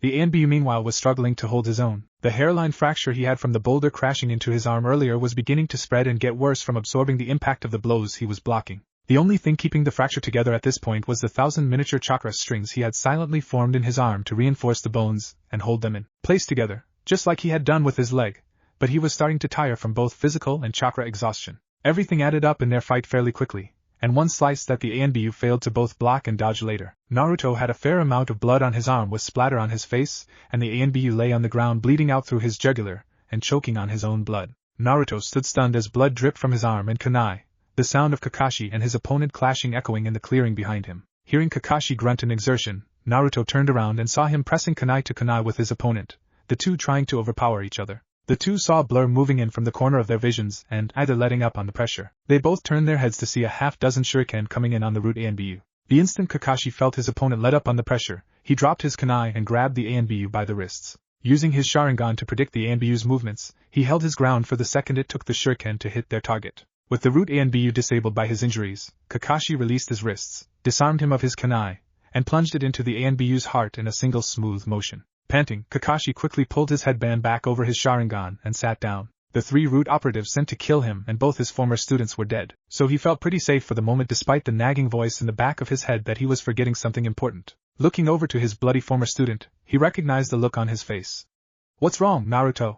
I know that wasn't exactly your first kill." Naruto looked up at Kakashi, trying to find the words to express his emotions at the moment. It wasn't the same as the other times. The Ain Jounin and that tyrant in Snow Country, when I hit them with the Rasengan they flew away and died out of sight, without any mess like this. This time he was laying there, his blood on me, struggling to live. I saw him get weaker and weaker until he just stopped. Kakashi bowed his head at that. Yeah.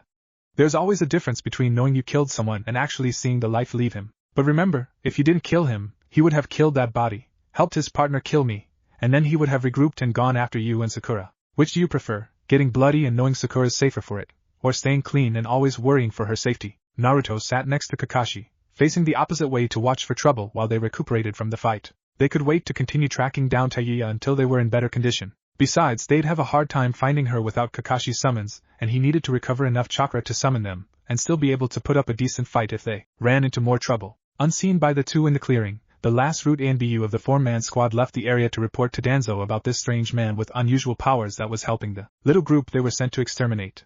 He felt no guilt for sending his squad to its death to test out the unknown male, because like they say, in the shinobi world, information can mean more than many lives. Naruto and Jiraiya. Naruto was telling Jiraiya all the details of what had happened before, during, and after the fight while Jiraiya was writing it in a report he'd send by summon to Tsunade so she knew what was going on behind her back. 2 days prior, Tayuya didn't know whether to bless her stars or curse the heavens, though given her preference for the latter she'd probably be doing it either way. She'd survived the Wind Mistress's attack and the aftermath, but one of the logs had pinned and crushed her legs. In such dire straits, she knew using chakra would do her no good. Even if she summoned, her minions would be no help as she couldn't control them without her flute. They'd just stand there and stare at her as she cursed at them for being so useless. Anything that came close enough for her to grab, she would grab it, kill it, and eat it raw. She'd always said she'd never eat bugs like they taught you to in survival courses, but she wasn't above that anymore. She was about to let another string of curses out to the heavens when a pair of shadows fell over her, and she looked behind her to see them. Present time. "And how's our little redhead doing today?" the 30-something lady of the house Tayuya was staying in asked. "Fine, Mrs. Allert." It took a concentrated effort on Tayuya's part to not swear up a storm these past 2 days, but this couple had taken her in and nursed her somewhat back to health, though there was little they could do for her legs.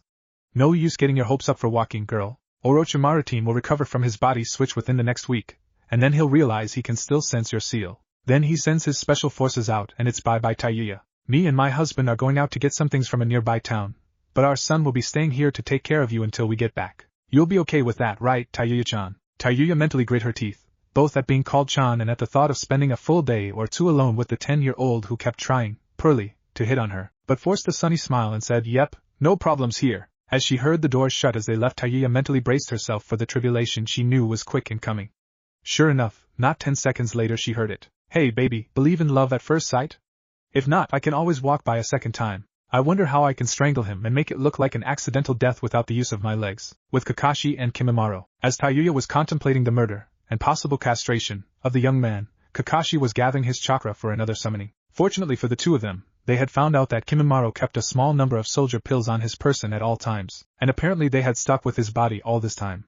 Using these had sped up the replenishing of both Kakashi's and Naruto's chakra pools, and now they were ready to begin the search for the redhead's location again. With a poof of smoke, Pakin and the rest of the dog summons appeared again, ready to pick up where they left off. Pakin hopped up onto Kakashi's shoulder, and the three set off after the Nin dog summons. Less than 100 feet from their starting point, however, the dogs had dived into the bushes, Kakashi grabbing Naruto and following right after. Above their heads in the trees, a man and a woman in black cloaks with blue clouds stopped. "Why are we going to the checkpoint to meet up with Sasori-sama, anyway? We haven't gotten the information to give to him yet." The man sounded almost whiny as he questioned his companion, to let him know that she'll be ready for interrogation soon. Sasori-sama wants that information on Orochimaru's forces and plans badly, so he'll be coming to extract the information from her himself. Our job is to make certain she's healthy enough to last long enough under his methods to give him some useful information, and to tell him when she'll be ready for the interrogation. Now hurry it up, or do you want me to explain that you're the reason he was kept waiting? With those words the two were off and running once more, leaving Kakashi and Naruto to their thoughts. Sasori? Wasn't he a part of that group Jiraiya-sama warned me was after Naruto, and those cloaks, those two were definitely agents of the Akatsuki. Naruto. Kakashi whispered, drawing Naruto's attention to him. We have to get going. Those two work for the same organization as Itachi and Kisame. Naruto's eyes went wide. We can't let them know of your current whereabouts. I'm afraid we'll have to drop the search for this girl, Kami save her soul. After a moment of thought, Naruto shook his head. No, Kakashi-sensei, first off, how will they recognize me?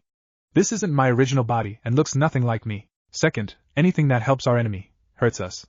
We can't let those people get whatever information it is they want from this girl. I say we go in there, tell her what's going on if she doesn't already know, and offer to rescue her. If she accepts, we grab her and hightail it out of here before those two get back. If she refuses, well, we can at least make her death quick and painless, rather than let them torture her to death.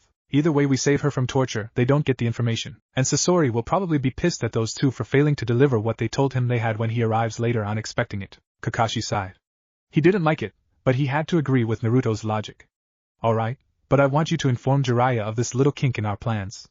We'd better hurry. I want as much distance between us and those two as possible, with Jiraiya and Naruto, and that's how Kage Bunshin no Jutsu will help with mastering your bloodline's traits. Hey Ero-sen, there's something Kakashi-sensei wants me to tell you. Naruto interrupts Jiraiya. Konoha, Secret Root Forces Base. The Root Anbu lay dead, his report on Danzo's table as he pondered what to do about this unknown figure throwing a kunai into the gears of his plans. To recruit, to kill, or to extort into doing my work.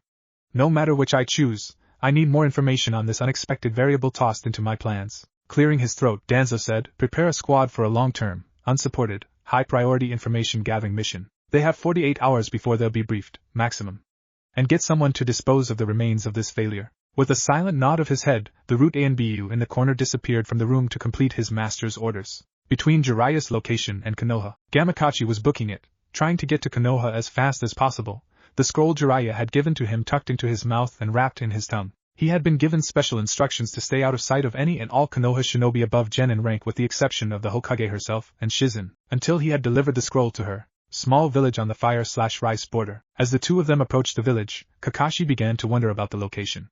This village was abandoned over 10 years ago. With no ground traffic, they probably littered the ground with traps, so it'll be best to stick to the roofs. Naruto, guys, we're taking to the roofs in the village, and everyone be on the lookout for traps. I don't want any leftover guards knowing we're here until it's too late for them to stop us. Naruto nodded, and most of the Nin dogs made an affirmative sound or gesture. We're close now, Kakashi.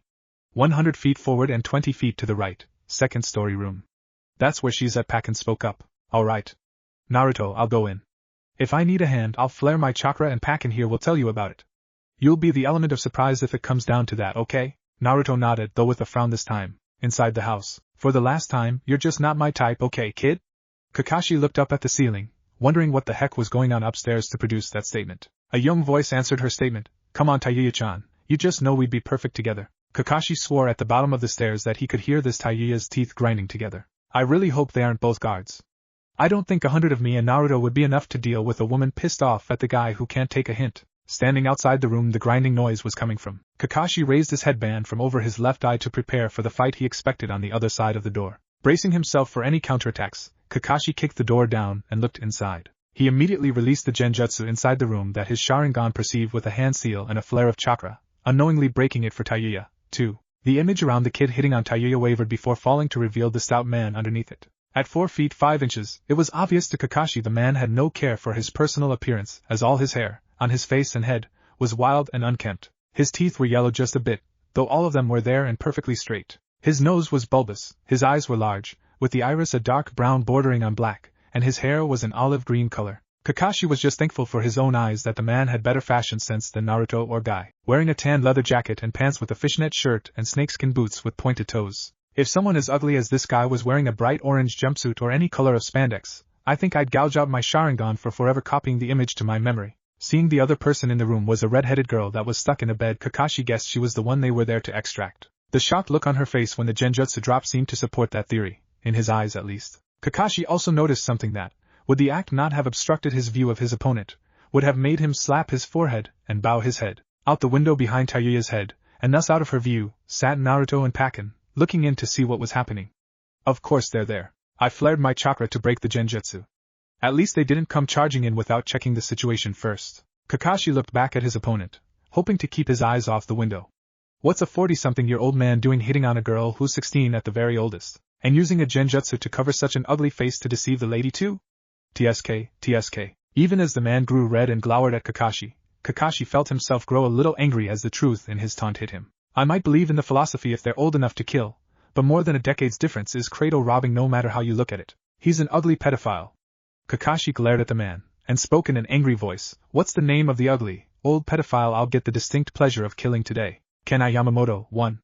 The stout man performed a single hand sign before saying, Kaibutsu Katachi no Jutsu, Katachi Sho, 2. There was a flash of light around Kenai, and a boom like thunder when a large cloud of chakra smoke hid him from view. Kakashi barely dodged to the side as a huge arm thing tore past him and destroyed the walls around the doorway and opposite the door. The arm slid back into the cloud of chakra smoke similar to the way Shikaka's arm slid back inside the sand egg during the third part of the Chunin exams, and Kakashi stood ready to dodge again as he kept his eyes on the cloud of chakra smoke. When the smoke dissipated, Kakashi wished it would come back, as the form before him truly was monstrous.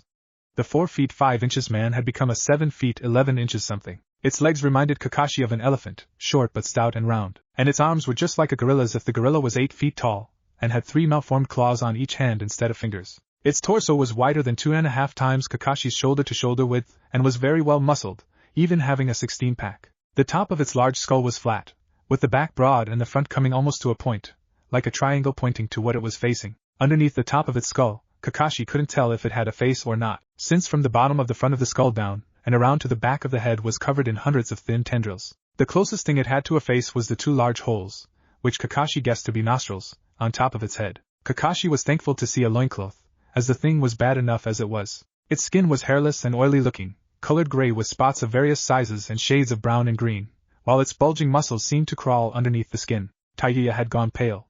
What the fuck is this? First the kid in room turns out to be a genjutsu, now the fugly old man who was hitting on me turns into this thing. I think I'll pass out if something else freaky happens. Naruto had eyes the size of dinner plates and his jaw was hanging open from his spot on the windowsill. With Jiraiya and Naruto fell from the limb he had resumed his squats on, the blow of the ground to his head not breaking him out of his disgusted trance as his mind attempted to process what his other set of eyes were telling him. Jiraiya wondered yet again what his student was reacting to. With Kakashi, as he dodged the powerful extended strikes from the thing that called itself Yamamoto, Kakashi remembered what he knew of the Kanai clan and their Kekkei Genkai from the last great shinobi war. The Kanai clan was native to Tsuchi no Kuni, and hence a Wagakure no Sato. Minato-sensei supposedly wiped out their entire clan during the war, but I guess this one got away him. Their Kekkei Genkai, Kaibutsu Katachi, allowed them to assume a number of monstrous and inhumanly powerful forms. That he called this form 1, either he hasn't achieved any other forms or he decided this was the best form for the situation. A sudden creaking of the ceiling and floor alerted Kakashi to return more awareness to his surroundings. Shimata! The roof's going to cave and the floor's going to drop out. He's taken out most of the wall supports on this floor trying to hit me. Pakken! Run interference! Kakashi shouted. Outside the window, Pakken and the other Nin dogs heard Kakashi's call, and Pakken said, "Oi Naruto! Break the top window pane for us." Thinking by us Pakken meant the two of them, Naruto busted in the glass of the top window pane, then prepared to leap in until Pakken used his face as a springboard to propel himself into the room. The rest of the Nin dogs leapt from the roof across the street onto Naruto's face or chest to springboard through the broken pane, although the largest one widened the hole quite a bit, causing the room to creak more as it got closer to collapsing. Fortunately for Naruto, he had been holding himself to the windowsill with Chakra, so despite the fact that the dog's use of his body as a springboard had him standing perpendicular to the wall, he didn't fall on the exploding tag traps liberally littering the ground around the house. Naruto practically fell in surprise, however, when his sensei came rocketing out of the hole where the window was with Tayuya in his arms, one hand holding her face to his chest and the other arm doing its best to support her spine. As he passed over him, Kakashi shouted to Naruto, "Block for me." Standing upright and looking in the hole in the wall, Naruto saw what he was expected to block. The tendrils covering most of the thing's skull were shooting out and lancing the Nin dogs, while sparking with electricity. Seemingly in slow motion, as the last of the Nin dogs poofed away to the summon plane, Naruto saw the tendrils point in their direction, at Kakashi and Tayuya behind him. Jumping back and twisting to face Kakashi, Naruto moved his arms, legs, and tail into a position as widely spread as possible, then tried to shove Chakra into and out of the bones in his 5 limbs to form a dish to protect the two from the onslaught. Before the tendrils reached Naruto, the dish had become wide enough to block all the attacks. Unfortunately for Naruto's absolute defense, he had failed to consider a major detail in his plan. His body he was using used almost purely earth-based chakra and moves, including the bone manipulation it did, whereas the attack coming in was clearly using lightning chakra or something fairly similar. What Naruto failed to realize, probably because no one ever told him the fact, and Kakashi overlooked, was that lightning trumps earth. Every time. Naruto-kun. Brace yourself for a lot of pain. He heard and barely registered Kyuubi's voice before it hit. Kakashi watched as the second body of his student was skewered by seemingly hundreds of spear-like tendrils, and then electrocuted through them. He watched the muscles convulse and smelled burnt flesh while the electricity arced so intensely it was making blinding flashes. Then he watched as the body fell, thankfully not landing on any tripwires to trigger the explosive traps below. With Jiraiya and Sakura looked on, one in pained understanding and the other in near-panicked worry, as Naruto convulsed in a silent scream on the ground. Sakura looked up to Jiraiya wide-eyed. "Jiraiya-sensei, what's happening?" Jiraiya knew his answer wouldn't be easy to hear, but expected his apprentice to be able to bear hearing it. Naruto's second body is experiencing an agonizing mortal wound or death. Sakura inhaled sharply as the rest fell into place. Nonetheless, Jiraiya continued to speak, his saddened eyes looking at Naruto's still convulsing body. "This is the greatest, and yet the least considered, weakness of the Rinnegan. The bearer experiences everything the other bodies experience. It's also the reason why Kage Bunshin were designed to not return information if they were killed by either wounds or chakra exhaustion. If they did, the user of the technique would experience the pain of dying like Naruto is." They continued to look on as Naruto's convulsing slowed to twitching, and then heavy breathing, his eyes staring emptily into space as his mind tried wrapping around what he just felt. Jiraiya shuddered at his thoughts. But what kind of agony could do this to the boy who shrugged off the pain of a Chidori through the chest to yank the arm out of himself? With Kakashi. As Kakashi watched the tendrils that skewered Naruto turn to dust, he heard the sound of heavy footsteps from the hole in the house, and he looked up to see the source of the noise.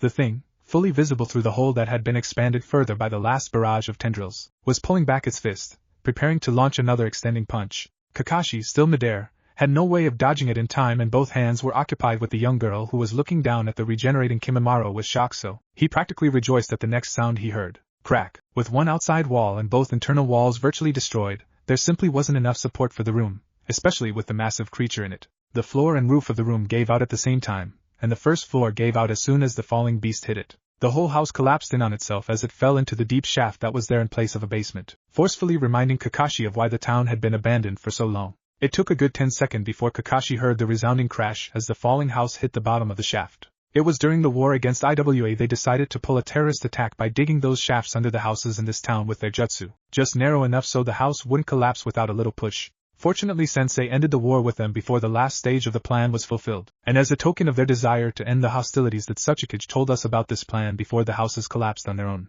Seeing the weak movements of Naruto's second body below him, Kakashi carefully jumped down next to him, avoiding landing on the tripwires. Panting heavily, Naruto looked at his sensei. "I don't have much chakra to spare in this body. I used pretty much all I had to repair the damage that attack did." Kakashi looked at Naruto, then at the passed out Tayuya, then at Naruto again. "Dispel that body." It'll only slow me down from returning to you guys with her, and we can't afford to set off any tripwires here as we rush out of town just because you're too weak to roof jump. If one explosion goes off, it'll trigger the rest, and then all of us will die as the entire village collapses into those shafts. Naruto nodded once, then dispelled the body. In a hurry to get out, Kakashi slid his headband over his Sharingan and formed a single-handed hand seal to shun Shin closer to the place Jiraiya and the others were waiting for him. Seconds later, a winged beast flew from the pit where the collapsed house lay. With Jiraiya, Naruto had been sitting up, gazing forward blankly while blinking every so often for the past several minutes. Sakura was torn between comfort that he wasn't in any pain at the moment, and concern that he was completely unresponsive to her and Jiraiya during this time. Although Jiraiya did try to offer her comfort, give him some time. He's trying to cope with the mental strain of the agony he just endured. He'll come around in a little while, and come around he did, though it took a while. His eyes shifted to their normal selves, ringless, and he spoke up. Kakashi is on his way with one of the Sound 5 who survived. My other body exhausted its chakra supply repairing itself, so I had to send it back into wherever it goes when not in use to recover its chakra. Jiraiya nodded his head, expecting what he was hearing, but Sakura was practically freaking out. This was the first she'd heard of the surviving Sound 5 member. The same Sound 5 that helped Sasuke get to Orochimaru and, by extension, were responsible in part for Naruto's banishment. The same Sound 5 that put Neji, Kiba, and Chuji in the hospital. Fortunately, Naruto and Jiraiya noticed her near meltdown state, and decided to inform her of the facts that had led them to the decision they had come to regarding the girl. Having successfully stopped a Class 4 panic attack, Naruto looked at Jiraiya, his eyes starting to mist, and asked the question, "Why didn't you warn me about the danger of dying like that? I honestly didn't expect you to experience it so soon. I was planning on telling you later about that danger." Jiraiya sighed before he continued the rest in his mind, "Least of all did I expect you to experience something that would make you scream in agony." The group sat in silence for a while, awaiting Kakashi's return to the group with his unconscious passenger. Near Konoha, Gamakachi was dodging left and right while heading towards the main gate of Konoha, Route Anbu in hot pursuit and throwing kunai to try and dispel the summon. As it neared its goal, it was cut off by a Root who swooped it up. Rather than risk the scroll being plucked from his mouth, Gamakachi dispelled himself. With Jiraiya, Kakashi, with a still unconscious Tayuya in his arms, finally made it to the group with Jiraiya. "Set her on the ground so I can check her injuries over," Jiraiya told Kakashi, using his serious voice. As Kakashi laid Tayuya gently flat on the ground, Naruto piped up a question.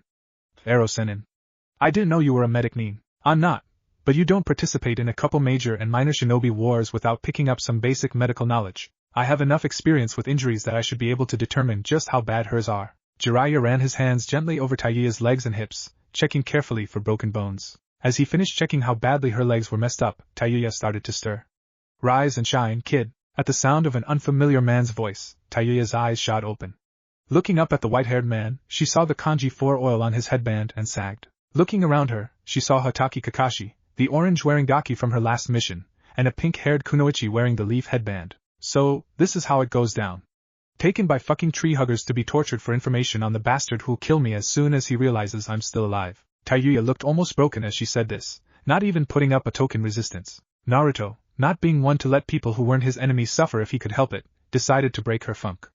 "Oh, what are you talking about? We aren't going to interrogate you. And how's he going to find out you're alive if he doesn't already know? Those Akatsuki agents we saved you from sure weren't going to tell him. And no one here is exactly on friendly speaking terms with him, either." "Akatsuki agents? What the hell are you talking about, fucknut?" Kakashi decided to jump into the conversation before Naruto could jump into an insult contest with the redhead. "The people keeping you in that house were agents of an organization called the Akatsuki, specifically under Akasuna no Sasori. Sasori has an especial hatred for Orochimaru, so he was going to come and personally torture information out of you about him once his agents got you healthy enough to survive. The torture long enough to give him some useful information." Tayuya paled at this. "Oh," she gulped. "Well, in about a week, the bastard will have regained enough strength from switching bodies to be able to sense those of us he marked from a distance. So he'll realize I'm still alive and send a team to dispose of me for being weak. Although given that Kimimaro saw me not that long ago, he'll probably know sooner if he doesn't already." Naruto scratched the back of his neck and smiled nervously. Actually, that wasn't Kimimaro." Tayuya rolled her eyes. "Sure, fuck nut, then who was it? You?" "Actually, yeah, Tayuya-san." Tayuya gave him a weird look, so rather than giving a long-winded explanation, Naruto just pushed chakra to his eyes and muttered, "The first path of sacrifice." Tayuya gaped at the figure the smoke revealed to her. "What the hell? It's part of my Kekkei Genkai. We'll explain later cause it takes a long time to say it all and I think we're running a little tight for time anyway." Naruto looked at Kakashi as he said the last part, and both Kakashi and Jiraiya nodded in acknowledgement of what Naruto was saying. Jiraiya cleared his throat to get her attention as Kimimaro poofed back out to finish refilling his chakra pools, then he spoke. "Since we're short on time, I won't skirt around on saying it like it is. You have two choices now, come with Naruto or die here. Tayuya didn't know how to react to that, but she just blinked before she said, either way I'll die. Orochimaru will come for me, and, no. I can seal off your curse seal so he can't sense it unless you're within 10 feet of him, and at that close he'd sense you anyway. Tayuya looked thoughtful, considering a continued life. I'd still be a cripple. Kakashi sighed, then pulled out a kunai. Well, if you want to die we can at least make it quick and relatively painless. Kid, don't let him kill her yet, I have an idea that may help. But she has to accept the risks first. Naruto quickly shoved his way between Kakashi and Tayuya, preventing Kakashi from killing Tayuya, who had tilted her head back and closed her eyes in acceptance. Everyone looked at Naruto slightly surprised, although Tayuya's look was more like what the hell do you think you're doing? Kyuubi says she's got an idea. While I meditate to talk with her about it, why doesn't Ero-sennin go ahead and take care of Tayuya's curse seal? Fine, Gaki. Jiraiya made a shooing motion to Naruto and Kakashi. You two go a ways away for right now, in case the young lady's curse seal is in an embarrassing place. How do we know you're not going to do something perverted to her if it is Ero-sennin? Naruto poked at Jiraiya's back. Why do you think I'm having Sakura stay right here, Gaki? At this Naruto calmed a bit, and went to join Kakashi a ways down the road. Although Tayuya had caught on to what was being implied, and was now looking at the white-haired Sannin with a good deal of caution, she looked at the pink-haired Kunoichi, and said, if he does something perverted to me, promise you'll help restrain him while I perform the castration. Sakura nodded as Jiraiya's sweat dropped, while in his mind he trembled and covered his most prized possession. Jiraiya sat next to where Tayuya laid and directed Sakura to sit opposite him. Sakura, pay close attention to what I do, because you are my apprentice, and I expect you to be able to do this as well someday. Sakura nodded and Jiraiya continued, so Tayuya-san, where is that curse seal at? Naruto's Mindscape. So, what's this idea to help Tayuya out, and what are the risks she'll have to accept? Naruto said, the plan is simple. I'll do something similar to her that I unintentionally did with Kimimara's body. With your permission, I can pump my Yukai out of you and into her curse seal. This will instantly break her curse seal's connection with Orochimaru, just like it did with Kimimara's, and by manipulating the Yukai I put in the curse seal, I can repair virtually any damage in her body, including everything in her legs. However, Kyuubi paused as though considering how to put the next part. Well, what's the bad news? It all sounds good so far. After this is done, her curse seal will fuse into her. Most likely, this will give her the same advantages as Kimimara's old body now has. The bonuses of curse seal level 2 are permanently hers without the stamina drain or breakdown of her mind and soul, but she'll also be permanently stuck in that form. I may be able to lessen it so she only partially transforms, but she'll have some features, in part or whole, from her level 2 form. Also, when we do this, the backlash of the broken bonds will let Orochimaru know she is still alive even in his current weakened state, but he won't know where she is or even if she survived after the bonds were snapped. Kyuubi looked at Naruto meaningfully as she continued, and one last thing. Naruto nodded, feeling the seriousness of the situation. This whole thing will require preparation. You'll have to draw an intricate seal I'll show you and it'll need to be set up a particular way. She has to be in the seal the whole time you draw it, and you'll have to perform a long chain of hand seals to perform the technique. Any little error in this could have unpredictable side effects, so you'll have to get it right the first time. Naruto didn't know what to say to that, so he just decided, I'll just tell Tayuya-chan everything and let her decide whether or not to go through with it. With Jiraiya, Fujihouen, 3. Jiraiya shouted, his hand pressing down on Tayuya's curse seal, between her shoulder blades near the base of her neck. The seals, kanji, and runes Jiraiya drew seemed to crawl over Tayuya, forming a seal that looked like a barbed wire fence circling the curse seal. Tayuya lay panting as she glared up at Jiraiya. You ass, you didn't tell me that was going to hurt like fucking hell. Jiraiya seemed to ignore the outburst. Just remember, as long as you never try and call on the curse seal yourself, the suppressor seal will hold. Yeah? I got it, you crusty old man. Naruto sure does pick up the charmers, Jiraiya sarcastically thought. Yo. The three looked up to see Kakashi, nose buried in his book. Naruto's done talking with the Kyuubi, so he sent me to see if it's all clear for him to come back over here. Aw, Gaki, you can come back on over. Jiraiya shouted in Naruto's direction. A few seconds later, Naruto was jogging towards them, hands behind his head. So, fucknut, what did the Kyuubi have to say about this? Well, here's the deal. At the abandoned village, two figures stood looking down a pit, both wearing black cloaks with blue clouds on them. Well, we're screwed. When Sasori-sama gets here and finds out we lost his information, the man whined out. No. Kane-san isn't in the pit. Nor have I sensed his death. Which means he's tracking whoever either interfered here or took our information. We'll have to follow his tracks and eventually we'll catch up to him, and thus, our information. Besides, we have a whole month before Sasori-sama expects his information to be delivered to him. The woman calmly replied, near Kakashi and Jiraiya of the Sannin and Sharingan Kakashi. I'll have to wait for an opening to retrieve Sasori-sama's future puppet. I doubt I'd be able to pull off this with both of them here. But I won't stop looking for that opening, cause no one makes a fool of Ken Yamamoto. The metamorph thought as he watched the group of shinobi and his target from a hidden spot in the trees through a spyglass. With Jiraiya. So, Tayuya-chan, that's how it's gotta be. You don't have to decide right now. You could come with us and think about it before deciding. Naruto said. I think I will, fuck not. While their conversation was going on, another conversation between Jiraiya and Kakashi was taking place. Jiraiya-sama, does it matter how badly decomposed the body is? For the Rinnegan, you mean? Kakashi nodded. As long as you have either eye sockets or eyeballs for the Rinnegan to match a gaze with, the rest of the body's condition is inconsequential. In that case, if you are going on that body collecting trip to help Naruto, I've got a suggestion for some useful ones in Nami no Kuni. Oh? Do tell. Meanwhile, back with Naruto and the two kunoichi. Hey, Naruto-kun. Yeah, Sakura-chan? Jiraiya mentioned that Kakashi was returning to Konoha soon and that it would be our last guaranteed chance to get letters to people in Konoha. We should write them something while we have the chance. Naruto slumped down and pulled writing materials out of his pack. His tongue rubbing his upper lip in concentration, Naruto began his letter. Dear Bachan. Half an hour later, Kakashi stood before Jiraiya, Naruto, Sakura, and Tayuya, the message scroll from Jiraiya and the letters from Sakura and Naruto tucked safely in his pouch, the spot he usually reserved for his Ika Paradise book. Well, best of luck all. Wish me a safe trip home. Naruto smiled sadly, knowing this might be the last time he got to see his Jounin-sensei for a long while. As long as you promise not to get lost on the road of life on the way there. Sakura had a teary-eyed smile and just nodded her head, not trusting her voice. Not even gone yet and I miss him already. Kakashi gave a nice smile, then vanished in a blur of motion. Not too far away, Kanai Yamamoto watched Kakashi leave the area, feeling tempted to take out the copy. Can't get distracted from the mission, damn it. Next time, copycat. I'll get you next time. He continued to watch the group, waiting for them to leave a wider opening.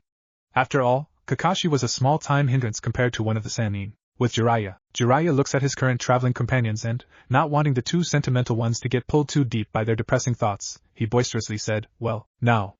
We should be getting set to go. I already have the perfect destination in mind and the way to get there picked out. Naruto, you'll be carrying Tayuya. Huh? Why am I carrying her? Naruto, Tayuya is your responsibility. Jiraiya had his serious face on again. As Sakura and I are Konoha nin, and Tayuya was an Oto nin, if she were our responsibility, we would be bound by our oaths to Konoha to take her in and hand her over for interrogation. Secondly, the choice to save her was made by you. It was the same choice I would have probably made in your shoes. But as a wandering nin you have to learn to take responsibility for all of your choices. So until Tayuya can take care of herself, she's yours to take care of. Great, I'm stuck with the fucknut taking care of me. And Naruto. Huh? Naruto gives a frustrated look to Jiraiya, knowing he won't like whatever he's going to say next. You won't be able to use your Kekkei Genkai until I say so.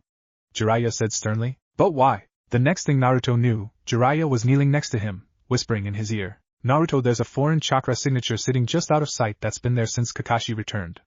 They're going to try and tail us. The most effective way to throw off their attempt, as well as misdirect any tracking units of Route A and B that might be after us, is if you use a liberal amount of Kage Bunshin with henges on so they can't tell which group is the real one. After you pick up Tayuya, make 30 Kage Bunshin and while the smoke from their creation is still covering us, have 1/3 henge into me, 1/3 henge into Sakura, and 1/3 henge into a Tayuya carrying Naruto. Once the smoke clears, we'll all take off in different directions, and all you have to do is keep up with the real me. Why don't you just shunshin us out of here?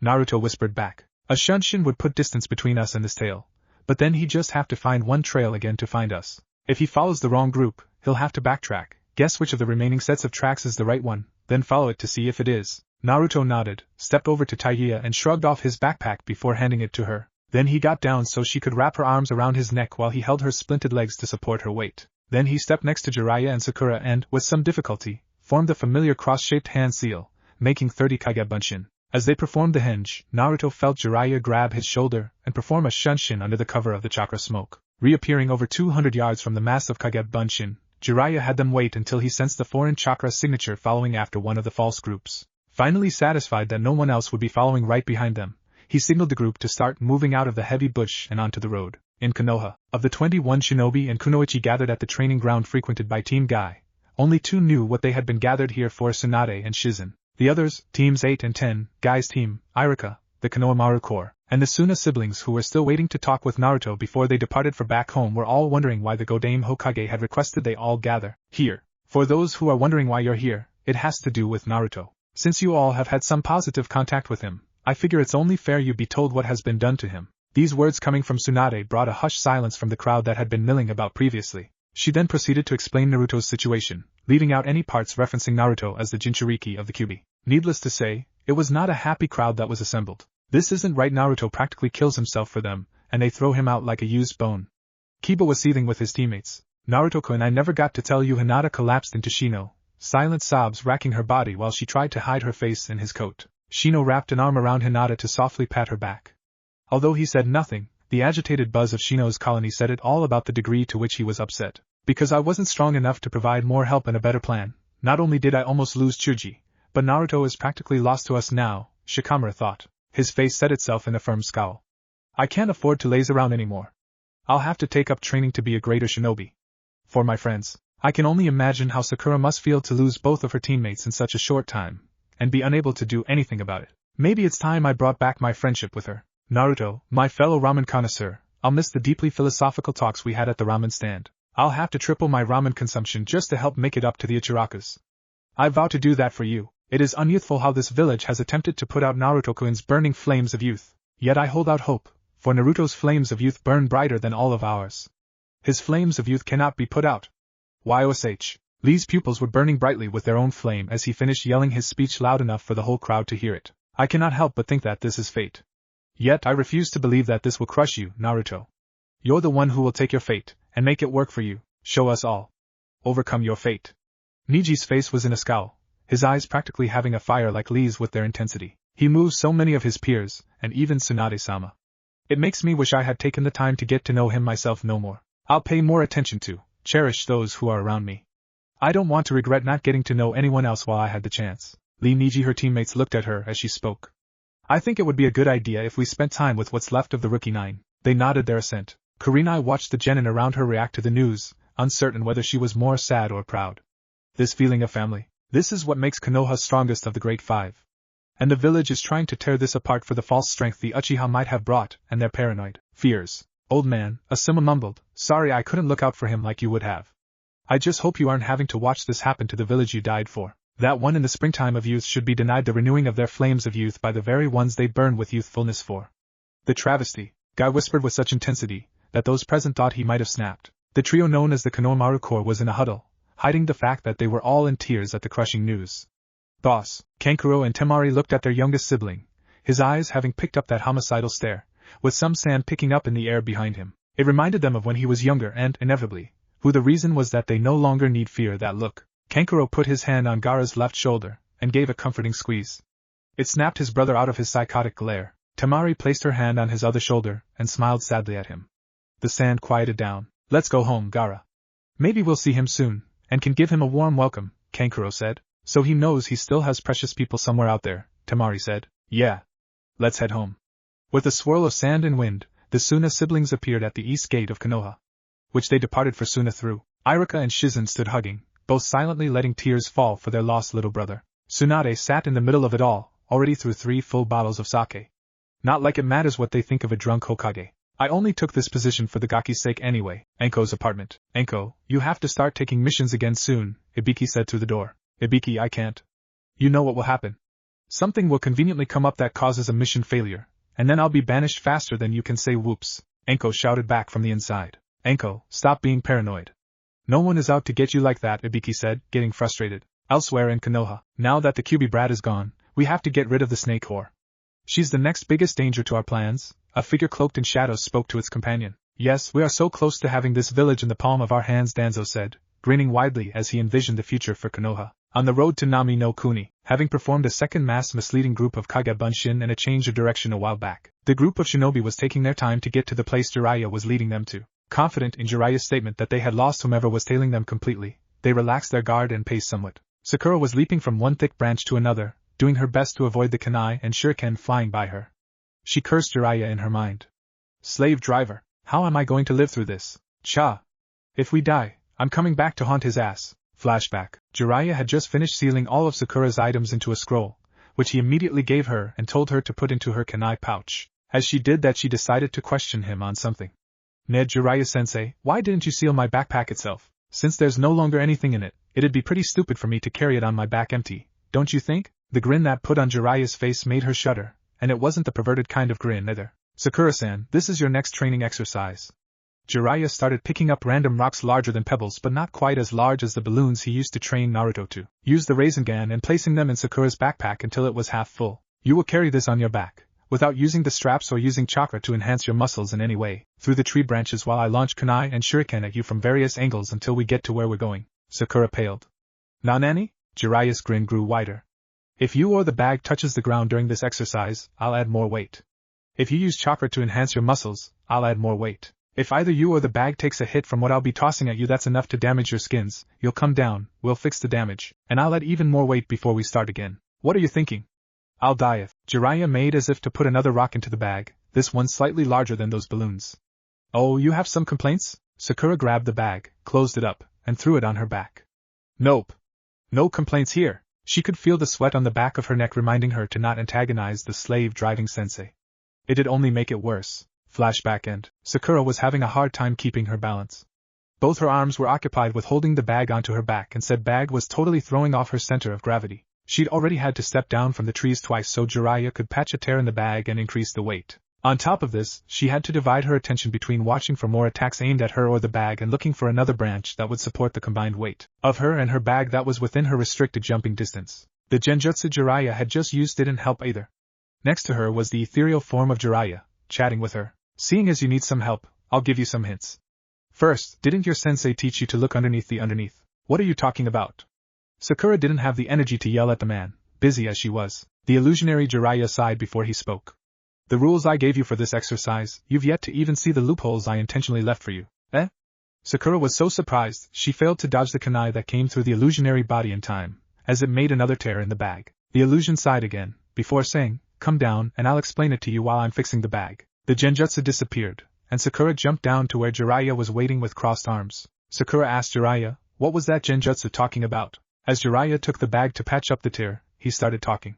"You make the mistake of taking things as they're given to you and not considering what they really mean. You assume that the face value of words are the full depth they have." "Huh, I'll give you 2 examples from this exercise. 1. I told you that you couldn't use the straps to keep the backpack on your back, so you assumed you had to hold it there with your arms. What about using your ninja wire, or some cloth strips to hold it on? That isn't against any rules I stated and would free up your arms." Sakura looked somewhat sheepish at this. 2. I told you that you couldn't use chakra to enhance your muscles in any way, but you assumed that that means you couldn't use chakra at all. You could use the tree walking exercise to help your balance and evasion. You could use bunshin to create confusion as to where I should throw my weapons or a kawamiri to dodge a strike you can't avoid otherwise. None of those are against the rules. Now Sakura looked really sheepish. She was supposed to be the smartest on her genin team, yet she missed all this. Suddenly her face lit up in a burst of realization. "The creek." Jiraiya raised an eyebrow at this as he looked for some rocks to add weight to the backpack. "The creek that's running alongside this path. If I water walk on it for a step to dodge and get back into the branches, I won't have touched the ground, so there's no rule against it, right?" Jiraiya's smile was warm and proud this time, and it made Sakura think of the look on her grandfather's face when she told him she was going to join the ninja academy as a little girl. For she was so caught up in the reminiscence she didn't notice Jiraiya quietly setting the heavier of the 2 stones he had picked up back down, and only putting the lighter of the 2 into her backpack before resealing it. "Good job, Sakura. Even I missed that loophole." Sakura beamed at the praise. "I'll give you 2 minutes to get back to the exercise, then my Kage Bunshin will return to the throwing of sharp implements. I've got to talk to Naruto about something now." As Jiraiya made his Kage Bunshin, Sakura was already looking through the scroll eagerly to find where he had sealed her ninja wire, and something to use for cushioning so the wire didn't cut into her skin or cut off her circulation. Over with Naruto, he was carrying Tayuya on his back with an arm of his supporting underneath each of her legs. His hands were open and his palms were down, but that wasn't the unusual thing. The unusual thing was the pebbles hovering about an inch underneath each finger and thumb, and the kunai hovering point up a centimeter from the center of each palm. Jiraiya had promised to teach him a new jutsu if he was able to get it to the point where the kunai tips were touching his palms without cutting him and the pebbles were at least 5 inches from his fingertips. So of course Naruto would give it his all. He was thankful for Kyuubi's healing effect, as his palms had been pierced many times by his rush to do this, and the occasional distractions his passenger gave didn't help. But he couldn't be mad at her, since Kimimaro told him the cause. "She fears being seen as weak, and you're seeing her at her weakest. Despite that you're helping her, she hurts you because it is all she can do to have any control over her situation right now. She hates feeling helpless and dependent." "Hey, fucknut. The perverted ass is coming over," Naruto cursed as he pierced his hands again. Jiraiya grabbed the kunai and pebbles from under his hands, and said, "We need to talk, Naruto." Taking note of the perverted hermit's serious face, Naruto gave a serious response. "What about, Jiraiya-sensei? We'll continue your chakra control training later. For now, make a Kage Bunshin with as little chakra as possible." "Huh? Why do you want me to do that?" Naruto asked, tilting his head to the side and almost smashing Tayuya's nose with the sudden movement. Tayuya punched the top of his head. Watch it, fuck nut. You could break my nose like that. Jiraiya frowned. I want to tell him something, that'll have him disperse within 30 seconds to a minute.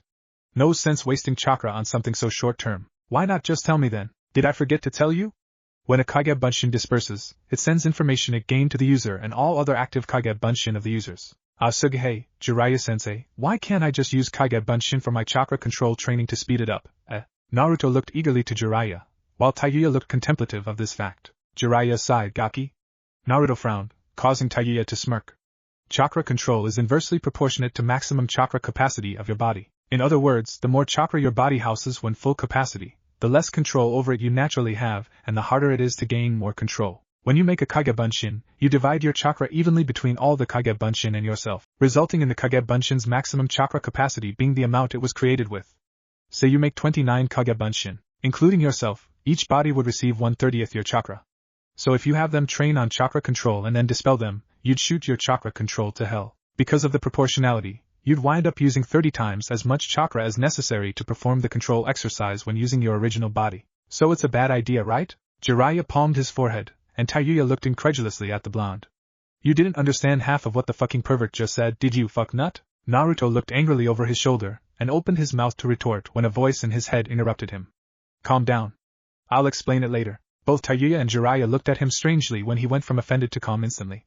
Kyubi understood and said she'd explain it to me later. So what are Kage Bunshin good for training in? Naruto made the hand seal and prepared to make a Kage Bunshin with as little chakra as humanly possible for him. Well, elemental affinity training for one, because that's simply filtering neutral chakra to make Jiraiya look stunned at the Kage Bunshin, if you could call it that Naruto had just made. It looked like Naruto's attempts at Bunshin no Jutsu, and poofed out after 2 seconds of painful existence. To make elemental chakra, learning new jutsu for another, because that's all about the balance of spiritual, physical, and elemental parts of chakra irregardless of the chakra amount available. Naruto looked frustrated as he prepared to make another go of the technique, concentrating longer to make certain he gave it the right amount. Tayuya was snickering not so quietly at his misfortune. Knowledge training, like reading scrolls and books or information gathering, are other good training uses. The last use I can think of is body and chakra coil memory. That is another Kage Bunshin formed, holding on to its knees and panting heavily as if exhausted. Jiraiya considered talking to it, before it jerked, stilled, went as white as a sheet, then fell over and dispelled. Repeating of an action until it is ingrained to being almost reflexive or automatic, like repeated use of a jutsu, so you need fewer or no hand seals to perform it. Jiraiya had a little grin at his student's expense, and Tayuya was slapping Naruto's back while struggling to hold on from laughing so hard, which she mostly did because it irked Naruto so much. Naruto was red in the face, half embarrassment, half frustration. Naruto would later realize what he was about to do was the basis of a variant of his favorite jutsu, but right now he was just frustrated with the jutsu, so he did what he usually does whenever a jutsu was frustrating him by not doing what he expected of it: shove as much chakra as possible into the jutsu and try to force it to work. Since he was still focused on making a single weak clone, he wound up pushing half of his remaining chakra into a chakra construct made to handle, at most, 1/20th his remaining chakra. The result, Kage Bunshin that would have been perfect if it weren't glowing blue as brightly as the sun. Tayuya was shielding her eyes and gaping. She didn't know what the fucknut had done, but she knew this wasn't a Kage Bunshin. Naruto seemed oblivious, panting and holding onto his knees, though he noticed the ridiculously bright blue light coming from his left. Even though it looked different, Jiraiya knew exactly what it was, and could guess how short its fuse was. As it began to bulge in random places and make a high-pitched whistling noise, he grabbed Naruto and Tayuya in his arms and started hightailing it out of there. At the same moment, the Kage Bunshin he had training Sakura grabbed her and ran in the same direction. Sensing the Bunshin had reached critical mass, Jiraiya dropped the two in front of him and began forming hand seals. His Kage Bunshin appeared and dropped off Sakura before dispersing. Jiraiya clapped both palms to the ground and cried out, "Doton, Doma no Jutsu." Then the clone exploded. The silence that followed the blast was deafening to Tayuya, and she could see nothing but inky blackness. The only thing convincing her that she wasn't dead was the warm body still holding on to her.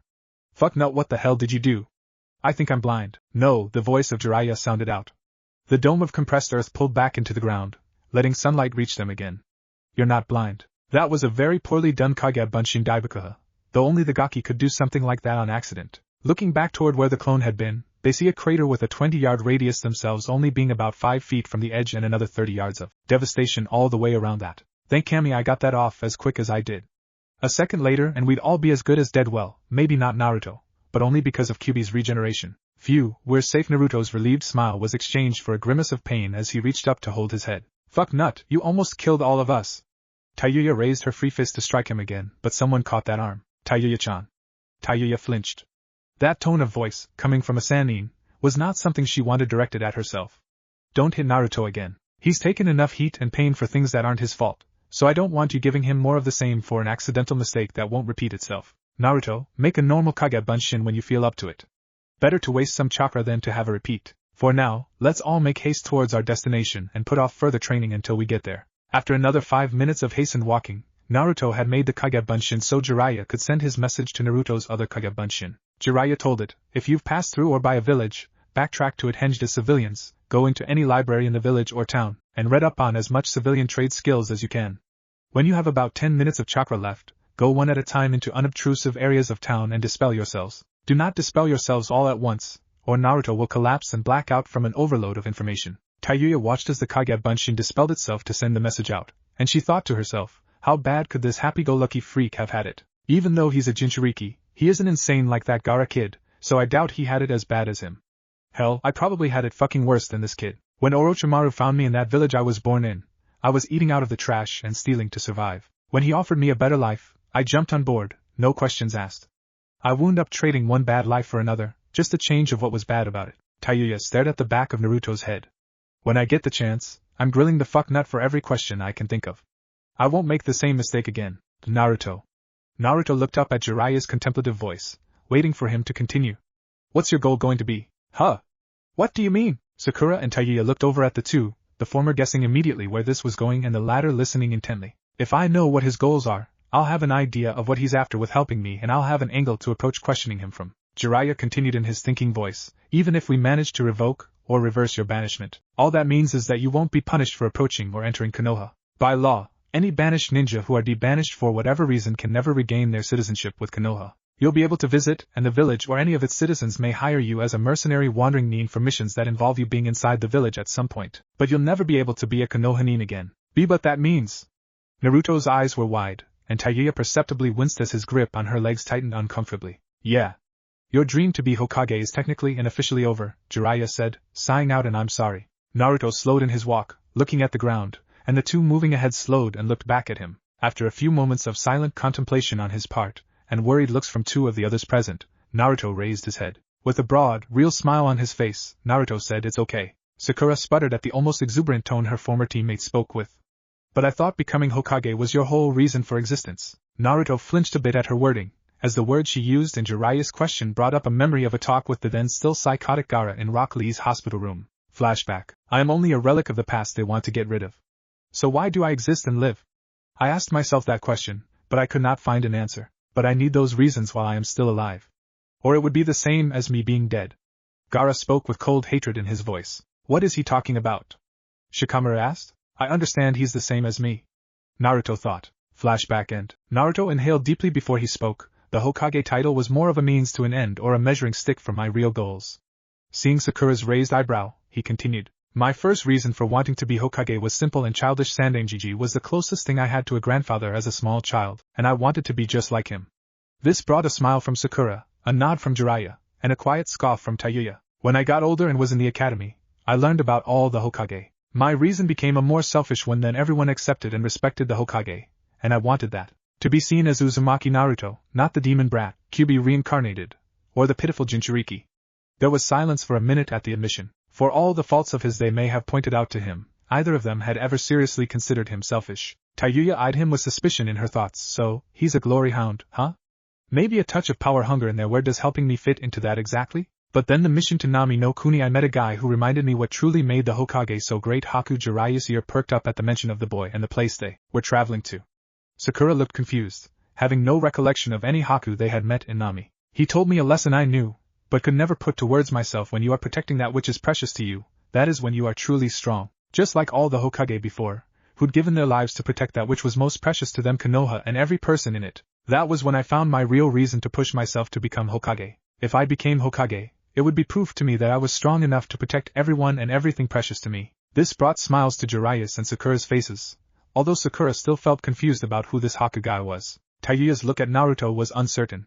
What the hell?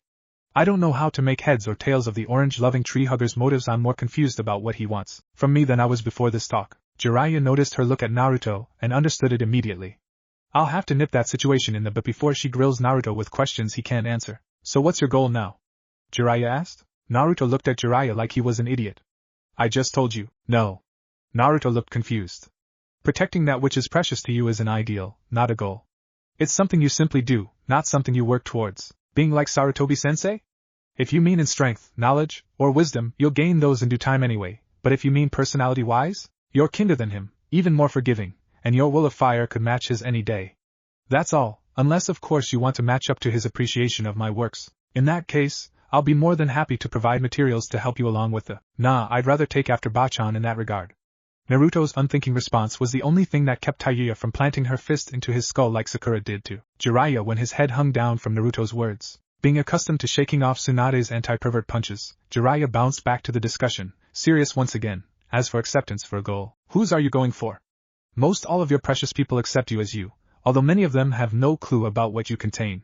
The world's acceptance? Most of the world is unaware of your existence, and those who are either accept and respect you or are your mortal enemies. Kono, don't you dare say Konoha's acceptance. All three teenagers were shocked at the venom Jiraiya spat the sentence out with. Everyone stopped to stare at Jiraiya. After several seconds of stunned silence, Jiraiya started talking again. They don't deserve such devotion from you. They're not that bad, Erosenin. Naruto nearly smashed Tayuya in the face when he went to scratch the back of his neck. Jiraiya's eyes narrowed. A month before Sasuke defected, Tsunade handed me the reports the Sandaime kept on your childhood and academy days. Naruto stilled completely. When I was done reading them, I was about ready to pull an Orochimaru and destroy the whole village. Tsunade stopped me, having the good sense to have me stay in her office while I read them, and when I asked her how she could be so calm about those things doing such atrocities to someone she claimed was as precious to her as Nawaki himself, do you know what she told me? Naruto shook his head. She said if I did that, a lot of innocent people, some quite precious to Naruto himself, will get hurt, or killed along with the guilty. On top of that, everyone who hates Naruto would claim that the Kyuubi has corrupted the Godaime. Then I'd be removed from office post-haste, and they'd replace me with some Naruto-hating figurehead who'd have him executed at the first opportunity. I told her I was amazed at the clarity she could think with when angry. She told me Shizen hadn't read the reports at that time but understood what, in general, Tsunade was angry about and planning to do from her mutterings. So what happened next? Naruto had completely forgotten about Sakura's and Tayuya's presences, completely focused on Jiraiya as he was. Jiraiya frowned. I told her I had some loose ends to tie up outside the village. Then I was coming back to take you on a training trip as my apprentice in the hopes of convincing you to never set foot in that ungrateful place ever again. Unfortunately, when I got back you had already been banished. As you aren't, or could ever again be, a sworn Konohanin, I can't take you as my official apprentice. Jiraiya kneeled down to look Naruto eye to eye, and put his hands on Naruto's shoulders. Don't get me wrong, I don't want you to be Konoha's sworn enemy. But I also don't want to see you dead by some Konohanin with a foolish grudge or a paid mission to kill you Black Ops style, who's able to stab you in the back because you automatically trust anyone wearing a leaf on their forehead. As much as it may pain you, don't consider yourself of the leaves anymore. I don't want to see you literally dying for acceptance. Naruto gave a shaky nod, uncertain what it was he was supposed to aim for now and unsettled by his sensei's speech. Tayuya was reconsidering her earlier thoughts about how tough he had it growing up. How fucked up was it to make the Jiraiya of the Sannin consider going rogue and traitor all over their asses almost without a second thought? Sakura was wondering over how little she actually knew of her former teammate. All of them resumed walking again in silent contemplation, one considering what to do with his life, two reconsidering all they knew or assumed to know about the first, and the eldest watching and listening for danger so the rest of the group could do their soul searching in safety. As the sun sets the great Naruto Bridge, the four stood staring at the plaque over the bridge they had halfway crossed. Three with wide eyes and gaping mouths, and one old man who was proud of whatever his pupil had accomplished here to receive this honor. Tayuya's words summed up her thoughts quite nicely. What the hell? Jiraiya looked at Naruto and said, I think what your traveling buddy means is what did you do to get your name on such a major bridge? Well, I didn't expect them to name the bridge after me. I have a pretty good idea why they might have. It has to do with me and Sakura-chan's first C-rank mission, which involved this bridge's construction. I'll tell them the story. You'll exaggerate and elaborate the irrelevant parts too much, Sakura said. But Sakura-chan, you don't know all that happened. Oh? Then I guess you'll get to fill in the blanks for me. So Sakura told them most of the story of their first C-rank mission as Team 7, with Naruto adding in things like the private conversations with Haku. Sakura resisted the urge to slug him for saying he met a boy who he thought was prettier than her and what happened inside the mist on the bridge. Sakura was surprised by what she didn't already know, and Jiraiya found out some new information, too, seeing as Naruto hadn't mentioned either of his conversations with Haku to Kakashi, or in his mission reports. Tayuya was once again shocked speechless. On his first C-rank as a genin fucknut went up against the demon of the mist and his apprentice with an advanced Kekkei Genkai and came out on top both times? And Konoha kept him as a genin after that? Any other village, and he'd be bumped up to Chunin at the very least. They must have really wanted to hold him back. Jiraiya had an expression of deep thought for a minute, then he spoke. Naruto, Sakura. They looked at him. I want both of you to be underhenge while we're in town, okay? Sakura looked like she understood it, but Naruto's face was scrunched in confusion. Why is that? Sakura looked at Naruto without turning her head. We're heroes here, so if we go in as is, we'll cause a scene and make a big stir. A stir that could easily reach back to Konoha. And you don't want the people who banished you knowing where you're at, right? A sober-looking Naruto formed the proper hand seal and, henge. One poof of smoke later, it was a black-haired, brown-eyed girl wearing a black jumpsuit that was carrying Tayuya in the blonde's place. Sakura did likewise, turning into an older brown-haired woman though still with green eyes wearing a traveling dress that was earthen brown. Come on girls, we'll go find Tsunade's house to catch up on old times. Actually, Jiraiya said, we'll be spending the night at an inn. Eh? Why? Sakura asks. Look at the sky. Everyone looks at the skyline. The sun almost completely dropped below the horizon and darkness overtaking the hues of red. Soon it'll be too dark to navigate to Tsunade's house, and there will be few people outside we can ask for directions. I doubt any of you have the way memorized from back then. Dropped shoulders and a shake of two heads was his response. Then we spend the night at an inn and ask for directions in the morning. The group continued across the bridge to the trading village on the other side, and then began to wander the streets looking for an inn. Pointing from over Naruto's shoulder, Tayuya said there, that one'll do. Looking where she was pointing, Naruto saw a wooden sign hanging out over the streets, the words the fisherman's and surrounding the carving of a fish's skeleton. I don't know, his voice came out higher and smoother than normal. Looks pretty fishy to me. The other three sweat dropped at the horrible pun. Well, I don't care, I'm beat, Tayuya said. Naruto bit his lip to keep from saying anything about him being the one who should be tired from carrying her around most of the day, and her just lazing around the whole day. Somehow he knew that comment would get him hit. It's as good as any place else right now, Jiraiya shrugged as he said. Though it lacks the facilities I usually prefer at places I stay for the night. But if I suggest that, these two women will castrate me in the blink of an eye. The group walked into the lit entrance lobby and walked over to the counter with the woman behind it. Can I help you? The old woman asked in that kind voice that all good hosts and hostesses seem to be able to produce all the time. Yes, Jiraiya said, smiling kindly in return. I'd like 2 rooms for the night, one for me and my daughter, he gestured to indicate Sakura, and the other for my granddaughters. He gestured at Naruto and Tayuya. Oh my, the woman said, worry in her tone, what happened to the poor dear's legs? Don't worry, she'll be fine until tomorrow. Jiraiya said, sweating at the thought, I can't believe I forgot to make up a convincing cover story for her legs. We just had a little mishap on the trip. We'll be taking her to a good doctor I know tomorrow morning. The old woman nodded. Alright then, sign in here, and you'll have to pay up front. Jiraiya signed them in and paid for them out of his money, and upon receiving the keys and instructions to the rooms, turned and led them to the second floor, before stopping outside a pair of doors opposite each other in the hall. Upon stopping he started speaking, using his dead serious tone again. Naruto, after you set Tayuya on the bed, leave the room and wait in the hall with Sakura while I have some words with her in private. Naruto was about to protest when a voice inside him calmed him. If he was going to do anything bad to her, he's had plenty of opportunity to do so already. She should be safe for a few minutes with him, at the least. Naruto nodded, and Jiraiya unlocked the door to one of the rooms, then they walked inside. Naruto sat Tayuya, who looked a little nervous, down on the bed and walked out into the hall with Sakura. Jiraiya shut and locked the door behind him. Tayuya gulped quietly, trying to wet her suddenly dry throat. So what the hell is it, you fucking pervert? Jiraiya sat on the bed opposite the one she was on, and gave her a serious gaze. I saw how you were looking at Naruto earlier, Tayuya choked. What? I don't know what the fuck you're on, but I ain't got fucking feelings for the fuck nut. Jiraiya chuckled, not what I was referring to, but now that you mention it. Tayuya growled and glared at him. You finished that sentence, fucking pervert, and I swear I'll. Now, back to the matter at hand. Jiraiya's tone was serious again. That look, you were wondering about his motives for wanting to help you, worrying that he'd use you like Orochimaru or that he'd demand some favors in return, right? Tayuya nodded her head, although the last worry hadn't actually passed through her head earlier. Yeah, but why do I need to talk to you about this? I'll just question the fucknut about it later. Jiraiya sighed, because that fucknut won't be able to answer you even if he wanted to. He follows his heart without questioning why. When you ask him, he'll probably just say why not. I know how he thinks well enough that I can tell you why he's doing it though. Tayuya nodded, indicating for him to continue. You acknowledge him. You may insult him with a crude nickname, and be hard on him, but you acknowledge Naruto. Not as a Kyuubi or its Jinchuriki, but as a fellow human being. When he realized that, you became one of his precious people. He'd die to heal you if that's what it took, because he'll do anything to help keep his precious people safe and happy, that's why. Tayuya was a bit stunned by this revelation. She didn't exactly expect to be one of the kid's precious people.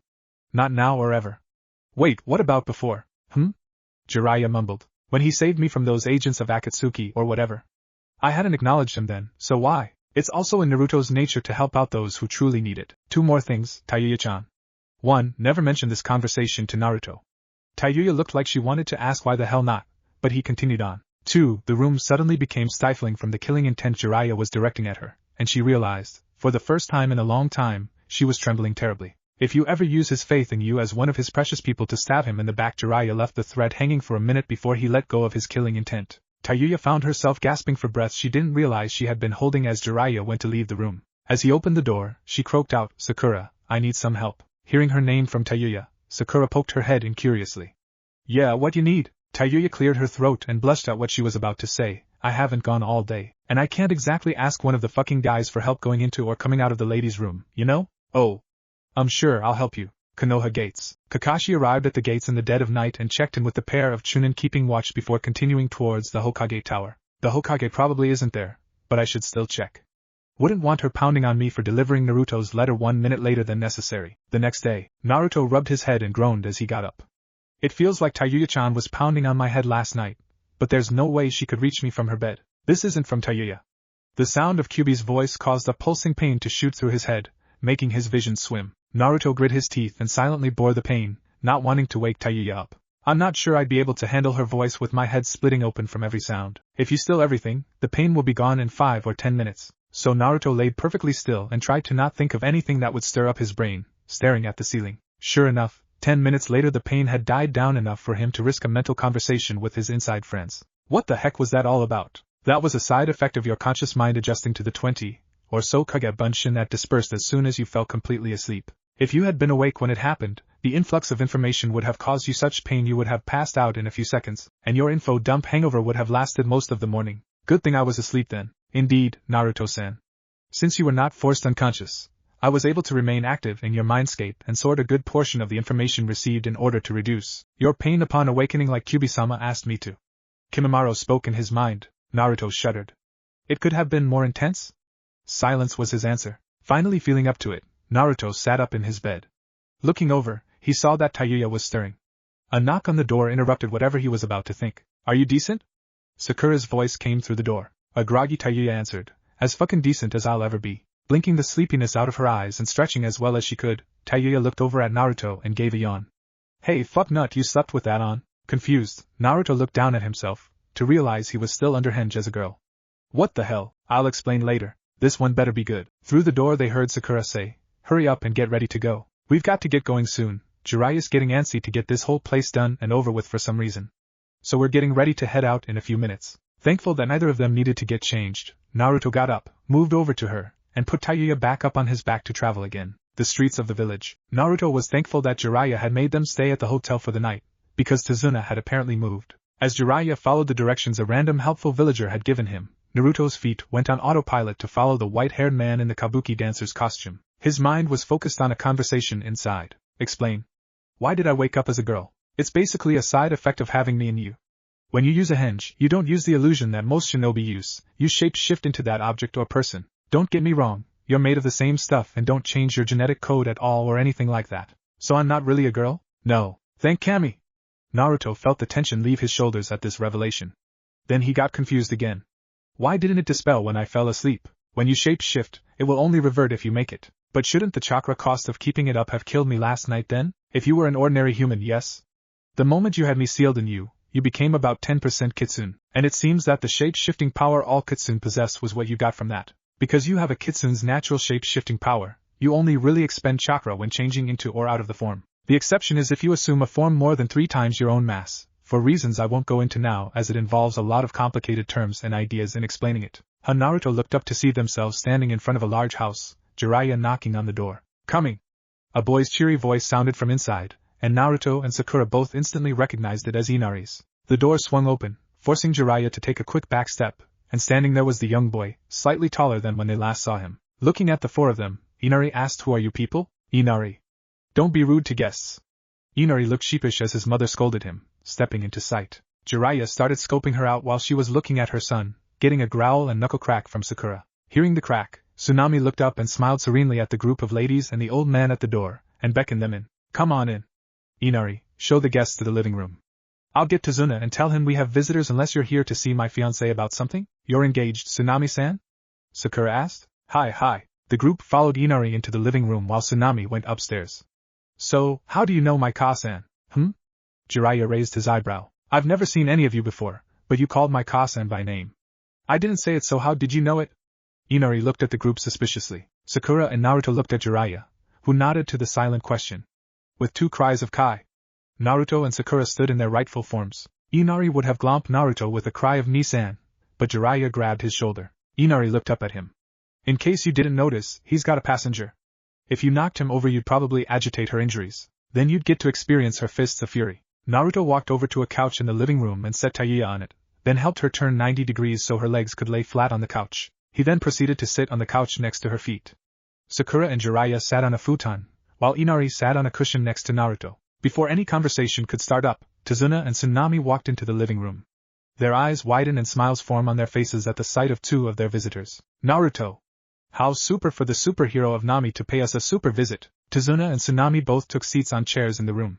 Hey Tsunade, couldn't break my promise to Inari to visit, you know? Say, Tsunade, was it? Jiraiya asked, getting a nod. You said you have a fiancé, so where is the lucky man? He owns a small fishing company.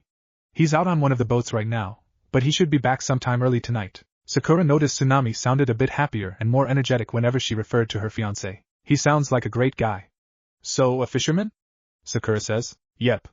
Now are you going to introduce your two friends? Or is that a disguise for Sasuke and Kakashi? Inari said. No. I'm Jiraiya, and this is Tayuya. Jiraiya said. Tsunade saw that was all the information they wanted to give on the matter. Oh? So what brings you all to Nami, Naruto? I got a feeling you're all here for more than just a super visit. Actually, Erosenin was the one who led us here, and he did it with a purpose. But he never told any of us what it was. Tsunade, Tsunade, and Inari raised an eyebrow at that. Gaki.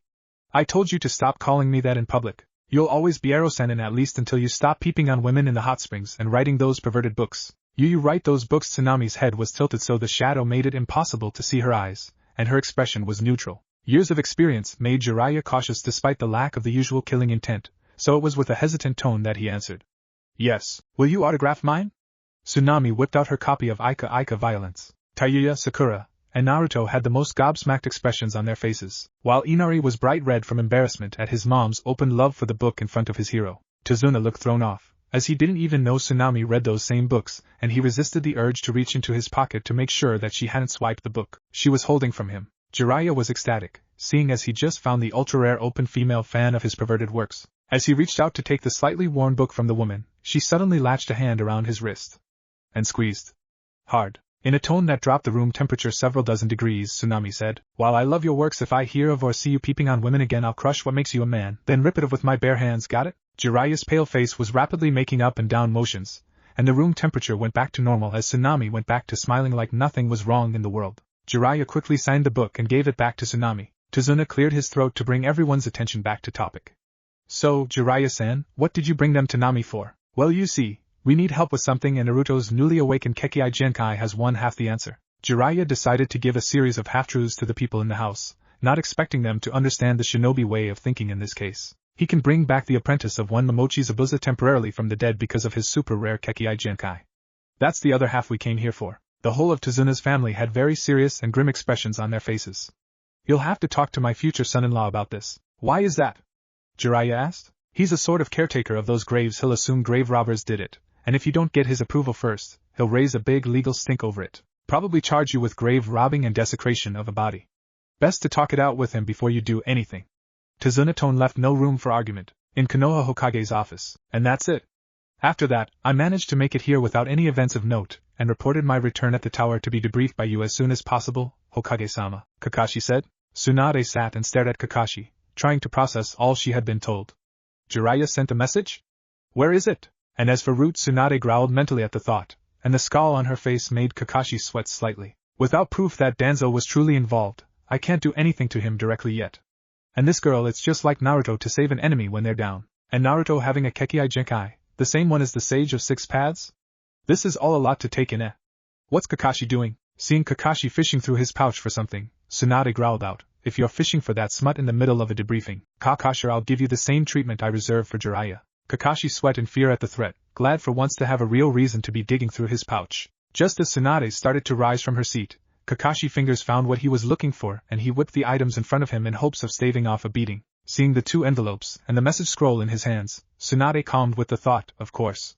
He already told me the 3 of them had messages for home. Looking at the 2 envelopes, Kakashi placed the one labeled to Ino-chan back in his pouch, thinking he'd deliver that one later. Then he handed Tsunade the remaining envelope and scroll and stood there, waiting to be dismissed. Looking at the envelope, Tsunade sees it held the writing to Tsunade-bachan. A tick mark formed on her forehead as she glared at Kakashi, who put his hands up in a placating motion and said, "No need to kill the messenger, right Hokage-sama?" He followed the question with a very nervous laugh. Tsunade gave a frustrated sigh, then tore the envelope open and unfolded the letter inside. Looking over the greeting, she frowns again. "Dear Bachan, a lot has happened since I saw you last, so I thought I'd let you know all about it, seeing as you're the closest thing I have to a family right now. First off, shortly after I left the village, I activated and discovered my Kekkei Genkai. Seeing as Kakashi probably told you all about it that he knows in his mission report, but there's a lot of interesting side effects to it, like having another person in my head, and being able to hear Kyubi while I'm still conscious and not in a life-threatening situation. Don't worry, Bachan. She's been friendly and helpful since my Kekkei Genkai activated, and she hasn't done anything to try to corrupt me, though that might just be because with other people around, they could see me acting odd and prevent me from being corrupted. Don't worry though, if she tries to corrupt me, I won't let her. Database, Jiraiya's helping to train me and I'll be sticking with him and Sakura for a while, so you don't got to worry too much about me. Oh, and I made a new friend, her name's Tayuya and she used to work for Orochimaru, but she's okay now. Although she curses at everyone and everything. Oh, and I died saving her and Kakashi from some agent of Akatsuki's attack when we were rescuing her from their hidden place in an abandoned village. Well, not me, but one of my bodies. But I still felt every last bit of it. Dying hurts a lot, you know. Well, gotta go soon. Alright, next chance I got, Bachan. I'll be greater than any Hokage that ever was. Uzumaki Naruto. Databeo. Tsunade cleared her head, then tried to mentally prepare herself for whatever her old teammate was going to tell her. She smeared some blood across the seal on the scroll, idly wondering just how and where her teammate had gotten the blood for the seal to use as a reference to her. As the seal disappeared and the scroll loosened, she shrugged it off as some obscure part of his spy network that allowed him to get his hands on some blood sample from a hospital or the like. She grabbed the loose end of the scroll with one hand and the handle with the other, and pulled them apart with a flourish. Kakashi watched as calmness gave way to surprise on the Godame Hokage's face, which gave way to slight shock. He didn't know what was in the scroll she was reading that was causing this reaction, but it was clearly throwing his esteemed leader for such a loop that she was going to forget to dismiss him for a while. Still, he wouldn't risk her ire by taking out his current Ika volume to read. He wasn't that confident in her being out of it. That night Tsunade's house, the 4 of them were still sitting in the living room. Jiraiya talking with Tsuna about his books and Naruto, and Sakura talking with Inari about not turning out a pervert, like his grandfather or mother. Tayuya sat there, feeling completely out of the loop. Tsunami, meanwhile, was in the kitchen busying herself while anxiously waiting for her fiancé to get home. The sound of the front door being unlocked and opened caused everyone in the living room to go quiet. They sat and listened to hear Tsunami rush towards the entrance, and a cry of "Honey, I miss you," followed by the sound of a rather loud kiss. Inari made a face and a new noise at that. All of them look over to the entrance to the living room, hearing the steps Tsunami's fiancé made as he walked towards them. They all noticed the shadow of a large man as he approached the corner that would reveal his identity to the 4. As he walked past the corner, he froze in place and his eyes widened. Sakura's eyes had widened and her jaw was in her lap, while her right arm was outstretched, her fingers shaking and pointing at him. Jiraiya's eyes had narrowed in suspicious recognition, but he made no other move. Naruto's eyes were dinner plates, one arm was pointing over the back of the couch at the figure, and his mouth was open wide. Tayuya simply looked confused by everyone around her. At the same time, both Naruto and the man in the entranceway shouted the same word. "You!" In Konoha. With an envelope in one hand and book in the other, Kakashi walks down the street towards Team 10's training grounds. Seeing Ino about to pass him, he whips the hand with envelope in front of her path without seeming to look up. Ino grabs the letter on reflex to block, and sees that the label indeed says it's for her. Opening it to read while on the way to her home, she recognizes her former best friend turned rival hopefully turned best friend again's handwriting immediately. "Dear Ino-chan, I don't know how to tell you this after all this time, but our rivalry for Sasuke is over. Not as in I won you lost over, but more like I don't care about it over. After what he's done, I'll still try to bring him back, but that's for Naruto and Konoha, not for true love or anything like that. If you still want to pursue him, go ahead, but what I really want to say is, can we be friends again? I know I was the one who threw it away last time, but I'm sorry I did. I still expect us to be rivals, in the spirit of pushing each other to greater heights. In that mindset try to top me now. I know Bunta, I'm apprenticed to a Sannin and we're on a training trip." Here there was a drawing of a face with Sakura's hairstyle. It had one eyelid pulled down with a finger, and its tongue was sticking out, as if blowing a raspberry. Ino was stuck somewhere between fuming at the ending, jealousy at Sakura's status as apprentice to a Sannin, and happiness at having her friend back. Tsunade's house. How are you alive? Naruto's finger pointed at the still intimidating form of Momochi Zabuza. That's kind of a long story. Zabuza scratched the back of his neck nervously, his manner seeming different than before. We certainly have time to hear it, Jiraiya said, motioning for Zabuza to sit and explain. Zabuza could feel himself sweating as he recognized just who was speaking to him. Hi, Jiraiya-sama. Sitting in a chair opposite the couch Naruto and Tayuya were sitting on, Zabuza settled in for a lengthy explanation. Looking at Naruto, he said, You remember Haku's natural skill with medical herbs, right Gaki? Naruto got in a thoughtful pose, then nodded. Haku designed a special medical pill, of which only one was made, which works in 3 stages to bring a shinobi back from potentially mortal wounding. However, it doesn't work on its own. I had that pill, a soldier pill, and a blood-replenishing pill inside a special capsule in a hollowed-out tooth. When I was fighting the mercenaries and killing Gato, the force the kunai exerted on my lower jaw wound up breaking the capsule open and crushing the pills. I probably swallowed them by accident, but I did. How does this pill work? Jiraiya had his notebook out, planning to send the notes about this pill to Tsunade, in hopes she might reproduce its effects. The first stage puts the person in a near-death state. When I felt dizzy and tried to stumble back to Haku's body, I assumed the dizziness and weakness was from blood loss, so I was able to fight it. If I hadn't fought it, it would have put me out in a couple seconds. Yeah, I know of a few herbs and drugs that can have that effect. The slowed heartbeat of the near-death state is to keep you from dying from blood loss or poison spreading before you can be treated by a doctor or medic. Jiraiya said. Zabuza nodded. Yeah. Anyway, once I passed out, stage 2 of the pill takes effect. Using the blood-replenishing pill to keep the blood levels up and the soldier pill to produce chakra to power the process. Stage 2 of the pill repairs the wounds on the body forcefully by rapid regeneration that starts automatically a few hours after I was put out. Jiraiya nodded, but frowned at this. That sounds like Tsunade's genesis of rebirth technique, but even used in regular situations, that puts a great strain on her body after it's done. Adding the strain caused by being put in a near-death state, what cost is there for using this pill? Naruto, Sakura, and even Tayuya were leaning in, listening to Zabuza with rapt fascination. The third stage awakens and briefly revitalizes the body, temporarily putting it at peak health for about 5 minutes. So if we were under attack when I came out of it, I could flee or fight off the threat before the weakness of recovering from the near-death state set in. I was able to use a shunshin without hand seals to escape from my burial spot when I came to, then made it to a clinic in the village before I collapsed. Sug Naruto said, and Tayuya silently nodded. Jiraiya looked a bit more cautious of the wonder the younger two had, and Sakura noticed this. Jiraiya-sensei? Everyone looked at Jiraiya. So, Zabuza, what was the price to live? After that initial 5-minute awakening period, the chakra coils collapse and become unusable for the duration of the person's life. My body still produces chakra, but I can't use any of it. 6. Jiraiya nodded. That certainly explains the civilian life. The other ninja in the room were floored by the ramifications of taking the, until then, wondrous healing pill. Only half of it. Jiraiya raised his eyebrow at that.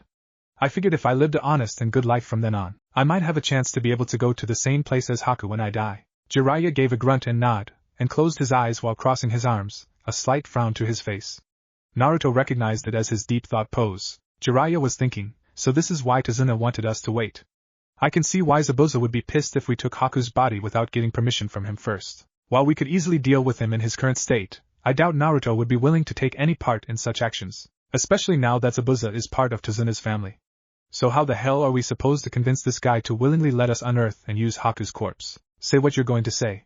Jiraiya opened his eyes and looked at Zabuza. Everyone in the room is looking at you like they're waiting on you to say something, so what is it that even Tsunagiri no Shishi, 7, and Inari Mamamasuko, 8, know that I don't? I suppose it best to start at the logical beginning. Have you ever heard of the Rinnegan?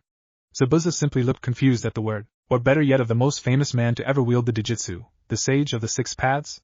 Zabuza's eyes went wide at that. Every ninja worth their height knows about the man who practically invented the ninja world as we know it, Zabuza said, uncertain of where this was going. What does that have to do with anything? His Kekkei Genkai, the Rinnegan, allowed him to regenerate and reanimate a corpse as an extension of himself. There's more it could do, but that's irrelevant at the moment. Zabuza looked more confused than before, but at the same time he was suspicious of where this was going. Naruto is a descendant of the sage of the 6 paths, and recently activated his Rinnegan. Zabuza looked surprised for just a moment, but he seemed to rapidly piece the facts before him together. So you brought him here for my apprentice Haku, huh? His eyes were shut, his mouth was in a frown, and his bald eyebrows were pointed down together. It looks like Zabuza is gonna shoot this down. And I was looking forward to talking to Haku again. Wonder what he'd think of me now. Naruto, that's the answer. Tell Zabuza word for word what I tell you to say, Zabuza-san. Zabuza looked over at Naruto, who appeared to be having mixed feelings about what he was about to say. How do you feel about talking to Haku again? Not just body but mind and soul, 2. Zabuza, if anything, looked absolutely livid, like he was about to kill Naruto with his bare hands. How dare you offer me something no one could deliver? Actually, I can. Zabuza looked about ready to lunge, so Naruto rushed the rest out. How do you think I learned to use their techniques and skills? Who do you think teaches me that? Zabuza's anger seemed to take a pause at that. I already have the mind and soul of my first body in my Mindscape. What proof do I have that you're telling the truth? Zabuza had his arms crossed across his chest and leveled a glare at Naruto's eyes. I know what to say, Naruto-san, Kimimara's voice sounded in his head. Naruto shut his eyes as if in concentration before he spoke. On the day the Kekkei clan sacrificed virtually all their members in a mad attack on Kirigakure no Sato itself, you were leaving the village with Haku by your side when a young boy of that clan confronted you, asking you if you were a Kirin, while he held a knife made from his bone in front of him in an aggressive defensive stance. You told him no while gripping the hilt of your Zanbatsu, and he apologized to you, then ran past the two of you and continued on the path toward Kiri. That boy is my first body, and his name was Kekkei Kimimaro. At this point, Naruto opened his eyes to see a contemplative look on Zabuza's face. You'll let me talk to Haku unhindered? Yeah. Besides, that'd be what Haku would want too. Alright. I'll agree to this for now. But if Haku doesn't agree with it, I'll sever the bond and let Haku return to the right place immediately. I don't go back on my word, that's my Nindo. Naruto held out a hand and Zabuza shook it, looking slightly dazed by the series of events that had unfolded since he came home. Jiraiya let out a breath of relief he didn't know he had been holding, this issue having been resolved without force having to be applied. Not like Naruto would want to go through with it if it came to that here, but with Naruto's capacity to bring out the best in people, I doubt it ever would have come to that anyway. Well, given how late it is, it'll be best if we take care of this tomorrow morning, if that's alright, Zabuza-san? Jiraiya said, looking at Zabuza. Zabuza nodded and said, yeah, I can take tomorrow morning off, seeing as we're not going out on the boats. I know how to explain it to the guys under me without raising questions. Besides, they don't need me to prepare today's catch for sale to the merchants and buyers we have, or even to make the actual sales. Seeing the question in the other's eyes, Zabuza spoke up, you don't expect me to not be there when you pull Haku out, do you? I'm going to make sure you don't desecrate the body, no matter what you say of your intentions. Jiraiya nodded then said, well, we better get back to the hotel. Tomorrow is going to be a busy day for all of us. The three with him gave an assent, then got together to leave. Inside the doorway, Jiraiya had to remind them to put the henge up again in order to get back into the hotel without a situation coming up. In Konoha, for Route Anbu, 2 women and 2 men stood at attention before Danzo, who was standing with a folder in his hand. Danzo handed the folder to one of the women then spoke. You 4 are to go on a long-term, zero support information gathering mission. All information on your target, and any known affiliates or abilities is in that folder. When you have gathered sufficient information, one of you will return to me to report, while the other 3 continue following the target. Unless orders from me indicate otherwise, you are not to engage the target, or any allies of the target. This supersedes all other orders from me below level 6. If an order to kill an ally of the target exists above that, make certain the target doesn't see that it was you that did it, and remove all evidence of your actions. Is that clear? Hi, Danzo-sama. The 4 chorused. The woman he had given the folder to sealed it into a storage seal on her arm, then made with the others to leave to carry out their mission, planning to only open the folder and share its information once they came to a secure location outside of Konoha. Next morning, Haku's grave site. Zabuza stood back watching as Naruto and Jiraiya carefully dug out Haku's grave. Due to the fact that Haku had been buried while wrapped in a blanket rather than any kind of coffin, they had to be careful. They had gotten close enough that they had started to use gardening shovels, since using a full shovel could damage the body more, or worse, they could wind up crushing the eye sockets, which would make the body unusable for Naruto. Kneeling in the dirt and shoveling it aside with the tool in his hands, Naruto decided to ask the question that had been bothering him since they had arrived at the gravesite that morning. Hey Zabuza-san, where'd your sword go? Mist Hunter Nin took it.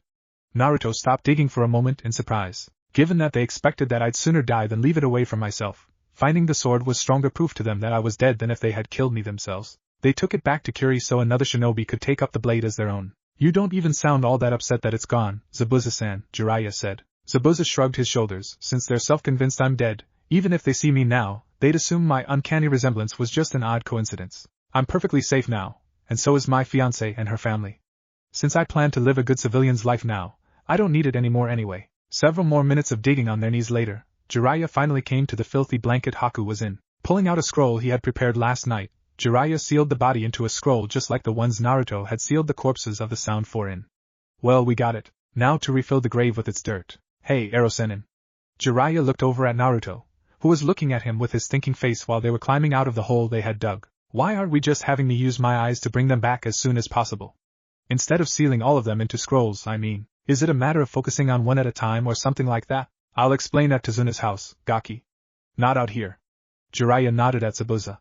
Don't worry, he won't be using that on Haku for a while, so you can go to work now. Zabuza nodded and left to go to work, taking the toad hermit at his word.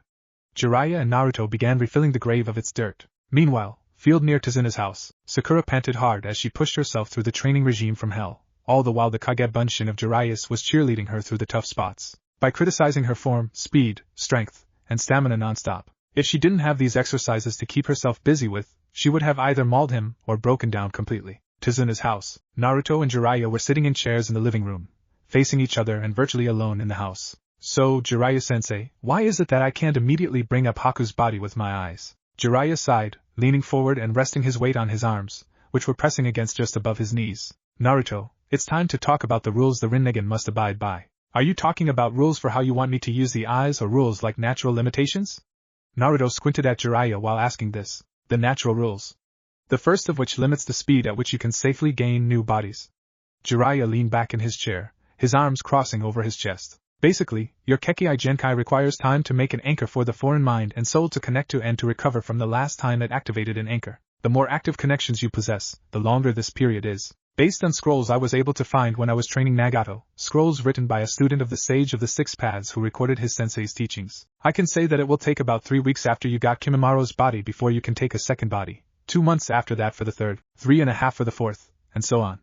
If you master a body, however, since the mind and soul of that body's original owner will return to the place they belong, the next body can be taken instantly since you have a pre-existing anchor that was just freed up of its previous host. You said safely gain new bodies. What happens if I don't wait and try to gain a new body? You'll gain the body, but since there's no anchor for the mind and soul, that'll go back to the afterlife immediately, and you'll be stuck figuring out how to master the body on your own. And on top of that, since you promised Zabuza a talk with Haku, Jiraiya left the statement at that, before continuing on. And although you could technically gather as many bodies as you have the time to do so while you live, there is a limit to the types you can gather. For example, Kimimaro is a Kenjutsu body and an earth element body, right? Naruto nodded his head at that. Any future bodies cannot have that particular combination of jutsu type and energy type. You can have other Kenjutsu bodies as long as they aren't an earth element energy type, and you can have different earth element bodies as long as they aren't a Kenjutsu type. Get it? Naruto looked mixed up for a minute before he nodded, but then looked confused again. When you say energy type, don't you mean elemental type? And if I can have as many bodies as I have time to gather in life, then eventually I'll have a small army all my own, superior to Kage Bunshin in virtually every way, right? No to both questions. Naruto frowned, looking more confused than before. For the first, there are more than just the elemental types of energy that the Rinnegan recognizes. As some examples, any Genjutsu body you may be able to get will likely be of the Psyche or Psi energy type, and any medic ninjutsu body you get will probably be either regenerative energy type, corrosive energy type, or chakra manipulation type. There are technically many different energy types besides the elemental ones. Naruto nodded, as that made plenty of sense. I'd have a hard time guessing what element a Genjutsu specialist or a medic nin was, so I guess it makes sense that they wouldn't be an element type of body. As for the small army all your own, unless it's going to be comprised of 7 or fewer members, you can forget about it, because the maximum number of secondary bodies you can have out at a time is 6. Naruto's head dropped. There are also rules about the bodies you call out, and how you call them out or name them. Naruto looked back up. So what are the rules, and what do you mean name them? I'd better answer the second question first. Every body you gain will have at least 2 names, an individual name and a group name. The individual name, obviously, applies to that body and only that body, so it must be unique for each body. The other rule about individual names is that they have to end with the word realm. The group name applies to a set of bodies to make it easier to call them out all at once, and it is always number of bodies in this group followed by path of followed by a keyword that you associate with that group of bodies to make it easy to remember. Each body can have multiple group names if you assign it to multiple groups. When you gain a new body you have to touch it and think what you want its individual name to be, as well as what group or groups you want it to be part of, before you look it in its eyes, or else your subconscious will assign names and groups without you consciously knowing what they are. Naruto looked like he understood what Jiraiya was saying to him so far, so Jiraiya continued. When you call out your bodies, you can call them by individual or group names, but since you can only call out 3 sets at once, it's best to make your groups around getting the most out possible, 6 bodies. There is another limiter on the bodies you call out though. If you bring out a body, no other body you bring out can have either the same jutsu type or the same energy type. So if you call out Kimimaro, you can't call out any other Kenjutsu bodies you may have, and you can't call out any other earth element bodies you may have. You also can't call out any groups that have a member who would break this rule. So obviously, when making groups of bodies, you don't want to make it more than 6 or have any members who are the same jutsu or energy type as any of the other members, or else you won't be able to call out the group. If you can't call out the group, there's no point in making it, is there? Naruto nodded slowly, as if uncertain if he understood but not wanting to admit it. Jiraiya figured, If he doesn't understand it yet, I'll let Kyubi explain it to him later. So, anything else we're going to talk about here and now? Naruto asked. Jiraiya nodded his head. Yeah. We might as well take this opportunity to talk out some details regarding the training for your eyes. Like what? What you'll focus on training in first, what order you'll activate your bodies in, what you'll name them. Any other bodies you can think of that we can seek out for the collection, and I do have some suggestions for all of this. But you're your own boss now, so it's up to you in the end. Naruto got a focused look on his face, and sat in thought for a minute before responding. Well, obviously, Haku will be the next body I activate, since Zabuza will be waiting on the conversation I promised. And the longer I wait to do that, the longer we'll be stuck here. But after Haku, I don't know who should be next. I guess I'll figure out that one when the time comes for names. I guess Haku's will be Ice Realm, and I'll probably put that one in the same group as Kimimaro. So it'll be in the Paths of Sacrifice group Sakan and Yukon Twin Realm. Also the Paths of Sacrifice Kadamaru, Spider Realm, though I'm not sure about the group for him. Jirobo, probably Giant Realm, or something like that. I'd prefer to work on their energy types before I work on their technique types, you know. Other bodies. Naruto appeared to be deep in thought as he considered where he could look for other bodies. I know of 4 bodies that might work for this, if you're okay with my ideas. Naruto gave a nod to Jiraiya, who pulled out a map of the elemental countries and set it on the coffee table in front of them. Then he pointed to a spot on the map and began talking. Here at this temple, there's a monk buried. He trained me in Fuinjutsu when I was young, and my apprentice Minato learned under him for about a year to supplement what I taught him about Fuinjutsu. The only reason I'm considering using his body has to do with a conversation I had with him during the last Great Shinobi War. Flashback. Is it true, Jiraiya-chan? That you're training a Rinnegan user? And that he may be the one the Elder Toad Sage told of in his prophecy? Hi, Uyeda-sensei. I'll be returning to him soon to finish his training and take him as a real apprentice. Uyeda shuffled in his robes a minute before pulling out a thick, heavy and old-looking scroll, which he tossed to Jiraiya. Those are the recordings of a student of the Sage of Six Paths. Jiraiya held the scrolls with something akin to reverence. All the other sources he had on the Rinnegan were merely ancient reports of people who observed it in passing, during the time of the Six Paths Sage. This was on a whole other level. Jiraiya-chan. Jiraiya looked at his one-time sensei. Should I pass away before the prophecy comes to pass, I am willing to have my body be one to help the child of the prophecy. Flashback end. Should he die while I was still alive, he wanted to teach the descendant of the Six Paths Sage as one of his bodies. Seeing as Nagato died before he did, though well Nagato never got his body, but I'm certain he would have wanted you to. Naruto looked stunned. Not that Jiraiya could blame him. Erosen and Jiraiya scowled at this. You mean you want me to learn from the man who taught you and my dad about Fuinjutsu, the specialty of both of you? How could I say no to that? Jiraiya smiled. You can't really. Another body I can think of belongs to a student of your father's, Rin, for medical techniques. Although you should never show or mention this one to Kakashi if you see him, seeing as she was his teammate, and she'll be hard to get to, since her body was secretly buried around here. Naruto looked at where Jiraiya was pointing on the map, and gulped nervously. The spot was well within the borders of Tsuchi no Kuni. I thought it wasn't a good idea for me to travel anywhere near Iwagakure no Sato, Erosenin. Are you getting senile on me? Jiraiya glared at Naruto to shut him up. Gaki, listen up. While it may be dangerous for you or me to go into Tsuchi no Kuni, due to me and your father's parts in the war with IWA, your other bodies will not look anything like you, so they won't be associated with the Yondaime like you would. The ideal body for this job would be either Haku's or Uyeda's bodies once you get them up to an acceptable level for this task. Mainly because all your other bodies will be inhuman-looking due to the curse seals they bear. Naruto blinked then nodded. I guess that makes sense, but wait. Jiraiya raised an eyebrow. How what you said that this Rin was a she, right? Jiraiya nodded. Well, Naruto blushed. Is it really alright to, take a body of the female gender? Being that I'm a guy and all, Jiraiya got a lecherous grin. Such naughty thoughts from the one who calls me perverted? I wonder how Tayuya and Sakura would react to you thinking of doing that with your other body? WWHAT? Ero Senin. That's not what I mean. Jiraiya just held his sides and laughed at Naruto's face as Naruto tried to rein in his temper. What I'm worried about is cleaning and clothing. Unless sending a body to the place that they go to regain their energy automatically cleans the body and its clothing, as well as repairs any damage to the clothing, I'll have to manually wash the body and or change clothes on it. I doubt this Rin would be too happy about some guy seeing her body, much less touching it. And then there's the other thing. Jiraiya waited patiently while his student grew redder in the face by the second. Jiraiya noticed Naruto wasn't expressing anger at the moment, so he raised his eyebrow at Naruto's increasing redness. Which is? Jiraiya somehow managed to ask without any perverted undertones in his voice or facial expression. Well, ever since I got Kimimara's body, he's been able to talk to me in my mind. He doesn't just respond to my thoughts, but also to things I see and hear, which means he can see and hear through my eyes and ears, which means if I take up a girl's body, she'll see me whenever I got to do those things too. Or at least until I've mastered all she has to teach me. Jiraiya stared at Naruto a minute, then threw his head back and laughed heartily, before clapping him on the shoulder and saying, in a jesting voice, that's called a fair trade. Naruto just glared at Jiraiya for a minute, his left eye twitching.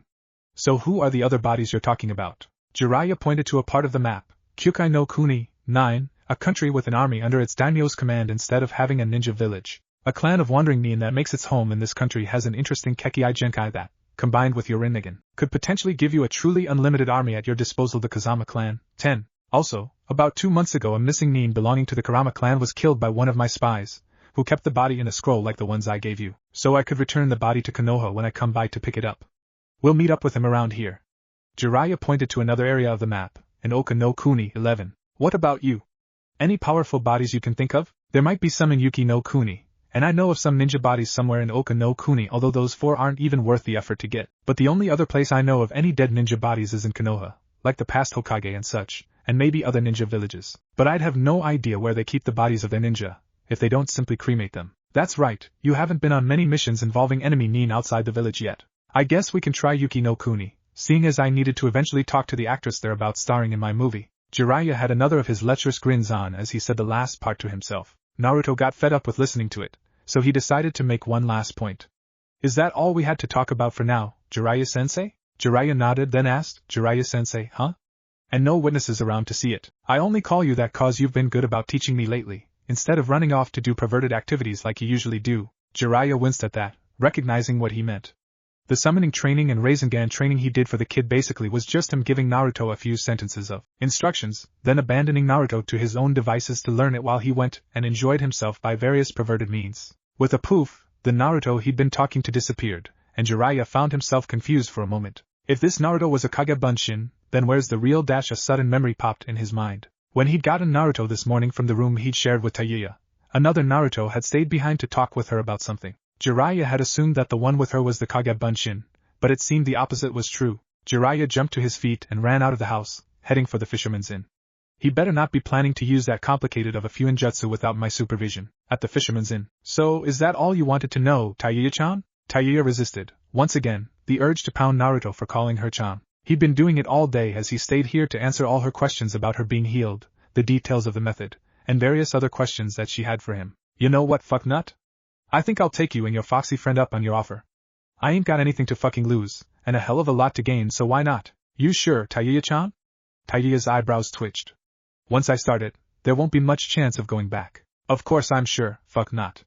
Stop trying to change my mind and get to work on the fucking seal thing. Naruto made 3 Kage Bunshin and then picked Tayuya up off her bed. While the clones were moving the beds to make as much room on the floor as possible, Naruto gently set Tayuya down in the center of the open floor. Lay on your back and move as little as possible. It'd be horribly bad if you smudged any of the kanji or runes for the seal, since that could screw up the effects completely. As Tayuya lay there and Naruto began drawing a complex diagrams of runes and kanji in his own blood all around her under instruction from Kyubi, a puzzling thought ran through Tayuya's mind. She spoke without moving anything but her mouth and jaw. Oh, fuck nut. Naruto stopped his drawing to look at her. Why do you need this seal when you obviously didn't need it for Kimimara's body? Naruto got a puzzled look on his face as he directed the question inward at his tenant. Tayuya-chan's right. Why do I need to draw the seal? Easy. Repeat what I say to you to her. I hate all this being the middleman stuff. Best get used to it, Naruto-san. When Haku comes here, you'll probably be doing it a lot for Zabuza. Kimimara's voice rang out in his head. 2 reasons. Yukai normally damages a body that still has a soul inside of it, so part of this is to make the Yukai behave as if yours didn't. The other reason is to help Kyubi control the Yukai that'll be pumped into you so she can use it to heal you, as well as snapping the cursed seal's hold over you instead of just letting it do whatever it feels like inside of you. Naruto went back to drawing in his own blood as Tayuya gave a HN. In response, accepting the answer. As Naruto finished up the seal, he froze as if something was wrong, alarming Tayuya. What is it, fuck nut? Don't tell me you screwed up the seal or something. Naruto looked at her and said, no. The Kage Bunshin with Jiraiya just dispelled itself. I was sorting out some of the information so I didn't have to deal with it all later. Now let's get this technique underway. Naruto sat down and formed the hand seals Kyubi told him to while channeling her Yukai instead of his chakra. Then at the end of the chain of hand seals he slapped both hands down on 2 particular runes on the outside edge of the seal. I can't quite shake the feeling there's something I've forgotten here, but it must just be that I haven't needed to do something like this in a very long time. The seal and hand seals have been made perfectly, so everything should work just fine. Kyubi pondered. The whole room glowed with an eerie red light, coming from the seal and from the 2 tails of Yukai that were coming out of Naruto's stomach, directly from the Shiki Fuin. Those 2 tails seemed to stab into Tayuya, who merely winced in discomfort at the sensation. It was like being in a shower with the water just a tiny bit too hot for comfort. As the seal ran its course, the core of Tayuya's body began to glow with a bright light, blinding Naruto so that he closed his eyes and forcing Tayuya herself to close her eyes, if she didn't want to lose her eyesight. In the hidden base of Otogeki no Sato, Orochimaru sat rigid for a moment, catching the attention of Kabuto, who was with him to make certain that he recovered from his recent switch of bodies as quickly as possible, as well as Sasuke and the Jounin who was training him before Orochimaru recovered enough to do so personally. Is something the matter, Orochimaru-sama? Kabuto asked, preparing to do a diagnostic jutsu to determine if something was going wrong with the new body. Orochimaru waved away Kabuto's glowing green hand with a laugh. Kakuku, it seems Tayuya-chan survived for longer than we thought. I just felt something forcefully break the curse seal I placed upon her. What's more, the only way that would work was if she willingly allowed someone to remove it from her. You know what to do, Kabuto. Hi, Orochimaru-sama. Kabuto left the room to inform the Oto Special Hunter Nin unit that Tayuya was alive and had willingly broken her bonds with Otogeki no Sato. Such a high-security risk member would require an immediate and violent extermination before she could go spreading the secrets of Orochimaru's. Sasuke looked on, unsure of how to respond to the fact that he had just heard that it was, in fact, entirely possible to remove the cursed seal. He was afraid someone might do so to him, stunting his power, but also found some hope that he could get it removed before Orochimaru could take his body over. At the Great Naruto Bridge, Kana Yamamoto and his two partners arrived just in time to feel the wave of Yukai radiating from Nami no Kuni. It gave them pause in their chase of their master's future puppet to feel the power of a Biju. They had met up with each other when Yamamoto came back from following one of the false paths to the point of divergence. The woman had been able to figure out the true path the group they were following had taken, and Yamamoto had filled the two in on what had happened since he last saw them while they were chasing the group down. Now realizing that there was either a Biju in human form or a Jinchuriki involved, they decided to send Yamamoto to inform Sasori of the full depth of the situation as well as ask for help or orders for the now more complex problem, seeing as he could literally fly to and back from Sasori-sama's location.